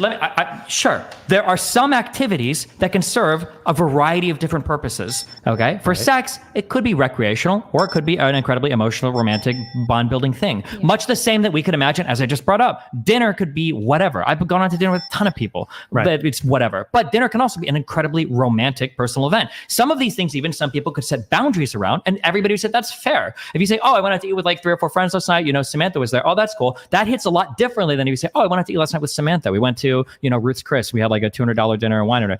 That doesn't feel fair. That feels like cheating. A lot of people would say that's not okay. You've actually like cheated on your partner because you took another woman out on a date. So I don't agree with this idea that just because you're saying sex can be used like romantically, that's the only way you can treat it. And as soon as you've used it even a little bit on this recreational side, you've lost all ability to have romantic utilization because you. That's their argument. That's the argument. Is that and I mean, we knew this, but the way that they messed up is, even though they are, let's say they have the better position, that you shouldn't just be, throwing your body around all whatever. The argument that they're making is that it has to be either this or that, and because of that fact, it should be hands off. So the premise that it has to be one or the other is false. So the conclusion that you have to use one of those 2 options, either have sex or don't have sex, doesn't ring true because the premise is false. You wouldn't apply that same standard to literally any other activity in the world. Because sex is not like any other activity in the world. I didn't say it. Wait, what do you mean it's not like any other activity? It isn't. It's like jerking off. Sex is something that's unique because it has the ability to create new people. It is designed to bring people together in a close, intimate bond that no other natural activity is created towards. Well, you ever done acid with a bunch of people? I'm just saying, there's people that I fucked who I have not taken acid with, and people I've taken acid with who I have not fucked.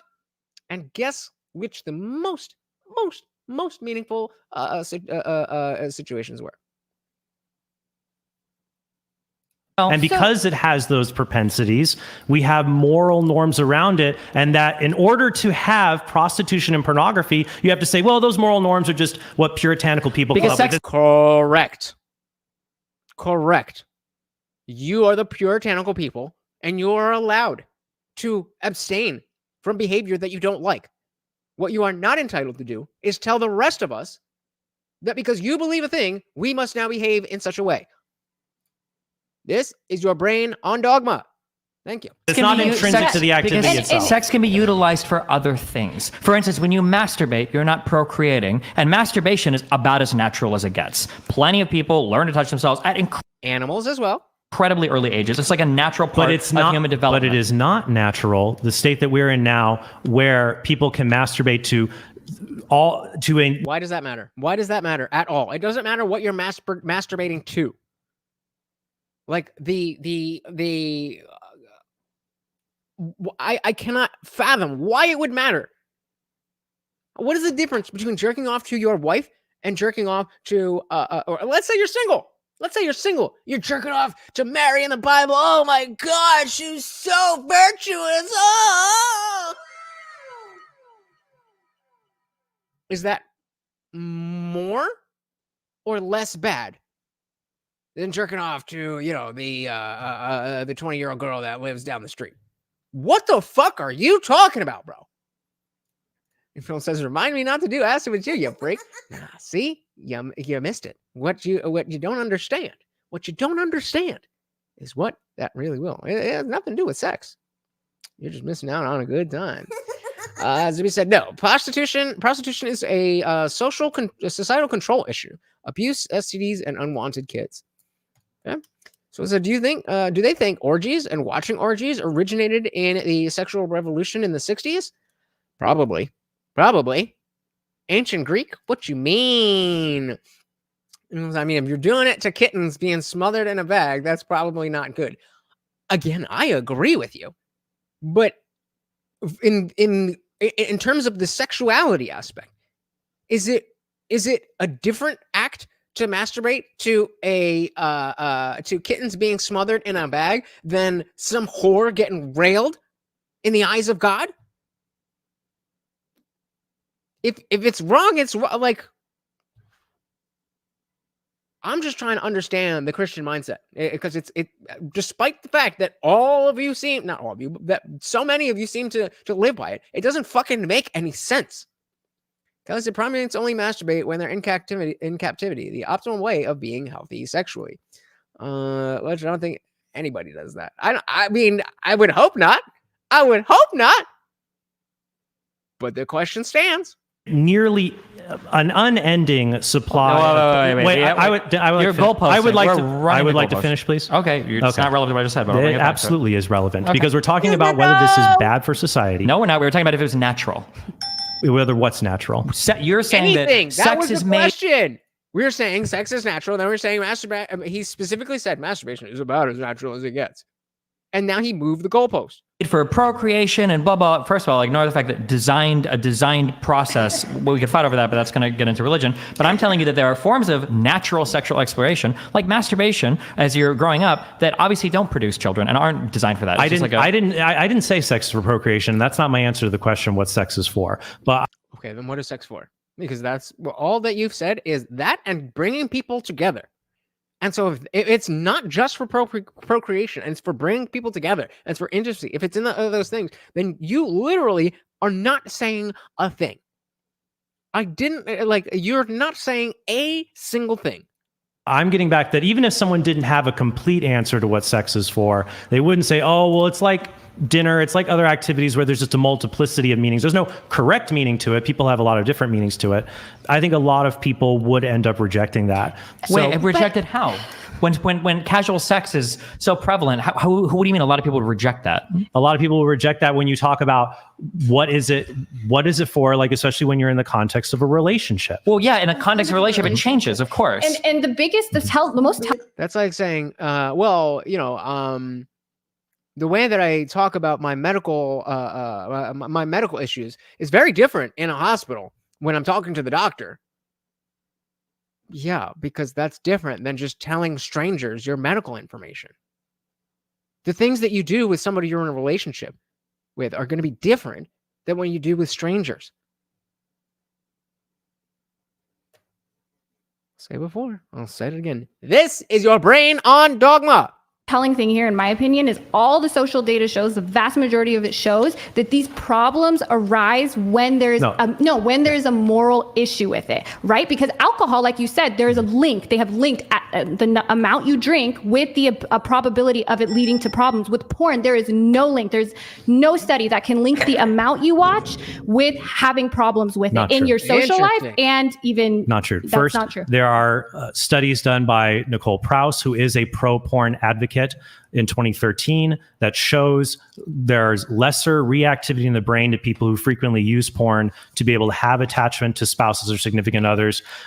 Kuhn et al. In 2014 and other further studies in 2015 were the first to use magnetic resonant imagery to show the actual changes that take place in the brain when people frequently use pornography. It changes the brain and raises the dopamine ceiling so that in order to receive sexual arousal, you need more and more extreme and even violent forms of pornography. So then you want to outlaw it or no? because that's all. That's what we're doing here. Is it legal or is it not legal? If it's legal, then you're just saying, oh, bad thing. Okay, we are aware that you think it's bad. You have not given any indication why anybody else outside of the Christian faith should see it as bad.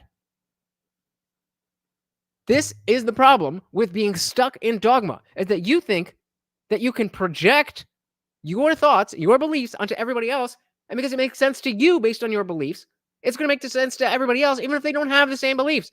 That's not how that works. That's not how that works. So I really, damn, y'all, a bunch of y'all dip the fuck out. But for those of you who are still here, like, I think this was a really good look into how to argue very badly. How are most of us generally sitting here watching a debate about pornography with two Christians and fucking Destiny, and we're saying Destiny's winning here. We're not saying we agree with him, but he's definitely winning the conversation. It's because they don't know what the fuck they're talking about. They don't know the opposite arguments, and they don't understand their opponent's positions. This is what happens. This is the blind spot of the right. We know that it's very that it's been studied that the people on the right tend to have a better idea of what moderates and liberals think, versus liberals knowing what moderates and conservatives think. But this is the blind spot. Dogma will ruin you. You can become worthless and useless from dogma. Just stay away. Just stay away. Argue things based on the merit. Understand what it is that you think and why you think it, and continue to challenge yourself. It's not hard. It's not complicated. So, I think this was I didn't think this was very, it was a cool little look. We're getting to, the holidays, and, news is kind of slow. So I'm kind of using this opportunity to kind of get out of the wheelhouse a little bit and see what works and see what doesn't. So thank you so much for hanging out with me. Kelly saying that bitch is wrong as fuck. So the soul said, I would think that has to be outliers, those who are prone to compulsive or addictive mentalities. Yep, remember, they said it's 1% of people. 1% of people. And even says, not based on any religious belief, but I don't think that porn could be, I do think, Indie Film says, that porn can be a big problem for people, probably more so than alcohol. Yeah, absolutely. Anything that feels good can be taken too far. Unquestionably, anything that feels good can be taken too far. The question is, do we need to outlaw the thing, or do we need to address the behavior of taking something too far? Hey, shout out to Zippy the Strange. Thank you. And shout out to Kelly Green. Fine. Eat it, bro. There you go. And Kelly Green finally becoming a disciple. Finally. Thank you, brother. Thank you. So the soul said they think they are morally superior. Yep, it's the dogma. Even Ben Shapiro tries his best not to argue from dogmatic points, and he still does a lot of the times. I'm telling you, this is your brain on dogma. It's something that you have to train yourself away from. Hey, shout out to the last minute guest coming in hot. Poon Cooter said, I don't really like dogma or rampant degeneracy. I have no home. You are home right here. I hate dogma, but I don't like rampant degeneracy any more than the rest of you. This is your home. This is the home of people who think like this. We are your home. And the more of us we can come together, the better that we can actually move things so that our home is a more ubiquitous thing throughout society. So we don't have to not hide, but be relegated to a Discord server and a YouTube channel. That we could be out here. We in the world, bro. This is what we do. Exactly. Welcome to the independent middle ground. They wanna hate us for being fence sitters and milk toast and all this. The world is nuanced. The world is nuanced. Shout out to Soul the Soul. Cheers to that. Cheers to that. So with that, guys, I think this was a really good show. I thought that we touched on a lot of different issues, and even though it was about pornography and all that stuff, this was really more about discussion and debate than anything else. So I want to thank you guys so much for hanging out. I didn't unstore it. So our first comment of the night was from Soul the Soul. If words don't have agreed upon definitions, we lose the ability to clearly communicate. And then she came in hot. Sometimes you have formal dinner parties, and sometimes you have casual dinner parties. They don't always have the same rules. Brilliant. And of course, we had Zippy the Strange gifting our boy a membership, and the sponsor of the stream, Jess, with the $5 super chat. Thank you so much, guys. I really had a good time tonight. I really had a good time tonight, and I hope you guys did as well, because we are headed over to the after party. That is right. We rage on. Come and join us in Discord. It's free to join. But you'll only get access to the free chat channel, where we still have lots of conversations and hang out and post stuff and stuff. But if you want to join the after party, become a channel member, and we are headed over to the voice chat channel, where you're not stuck behind your keyboard. You're actually on screen with me and everybody else. Let's go do it. Until next time, guys. Once again, this is Morty, and I have been your host, Lutch, aka the Indian Jesus, here to resurrect the second coming of common sense. Until next time, guys, I am out of here. Peace. Oh, shit. Wrong one. Take two. Well. I am out of here. Peace.